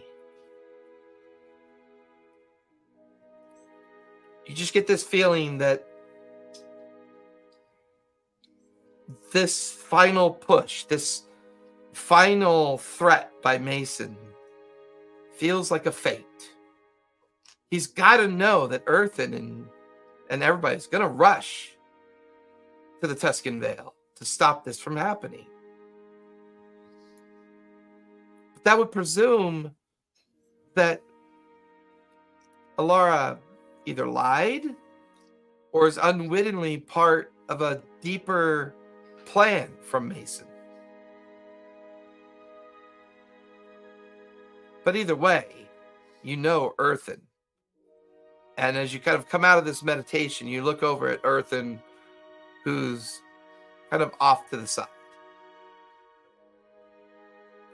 And you feel that telepathic bond between the two of you kind of take hold. Got the answer you're looking for? He's uncertain. It's not Of course a no. he is. Of course he is. Something doesn't feel right. I know. What Caleb did feels wrong. This thing that Mason's doing, like baiting us, we're probably walking into a trap. But then why was he telling Alara to look for us? None of it makes sense.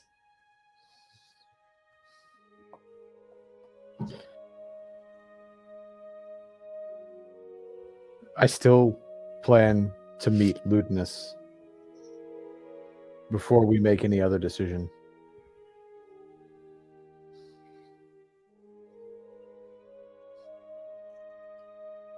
I don't think we should give him any more information than we need to. How are you going to persuade him to talk to you? I'm persuasive with or without magic.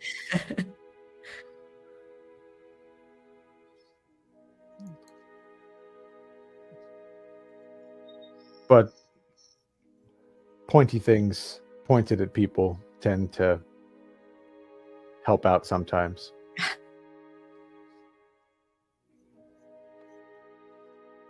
Do you still want to take Puck? Pot's tail just reflexively curls around Puck a little tighter.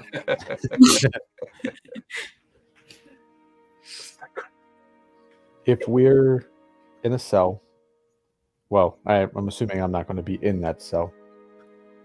But if we're in a prison, I doubt I'm going to be able to get within arm's reach of a target.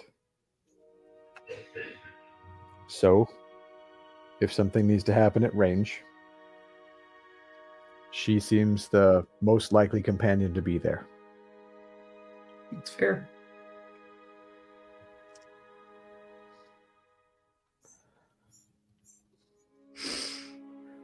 I'm going to pop up the dome even though they already told us it was already safe because Xantha's super paranoid. Yeah. And I'm ready to go to sleep. Not rubbing off on you, huh?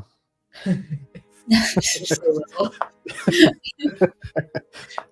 And I cut the bond, and then I'll grab my locket, just have my hands around the locket and just kind of staring up at the up at the night, trying to drift off.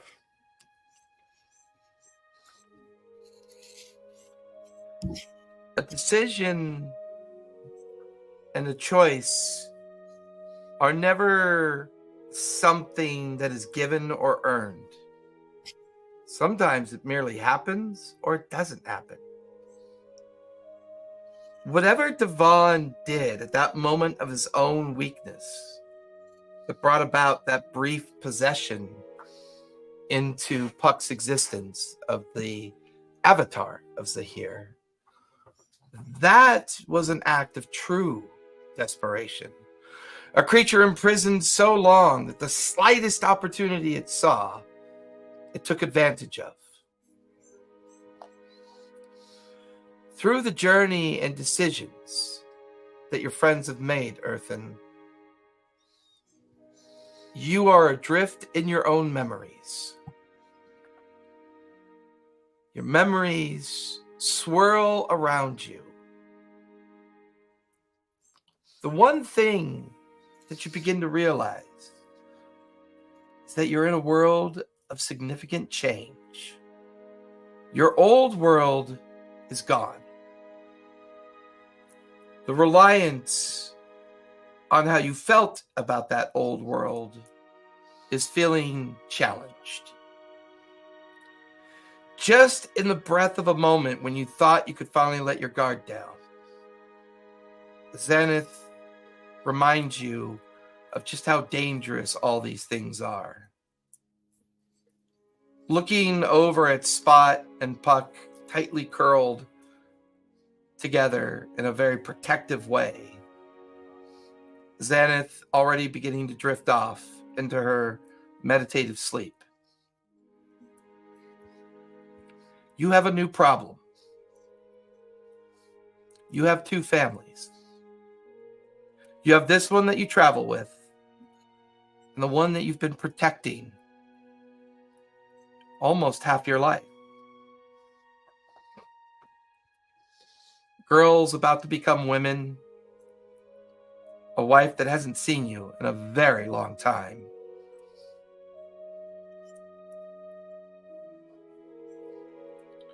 Just for a brief moment in your mind, you begin to wonder, should you protect this family?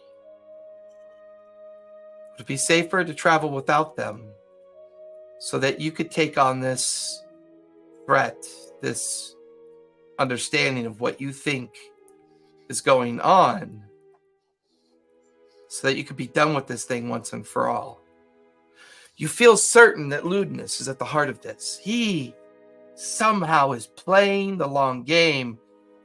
You instinctively crush your hand into a fist, frustrated, holding on to the locket.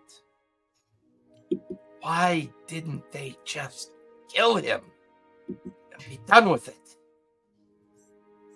His manipulation, his behavior of hate, and his subtle intelligence, and the way he can sit and wait and wait and wait. These thoughts linger on your mind as you stare over at Greenwind, who sits in the doorway of this part of the dojo. He smiles at you and nods, and he sits in a very defensive way in the doorway, your eyes heavy with sleep as you drift.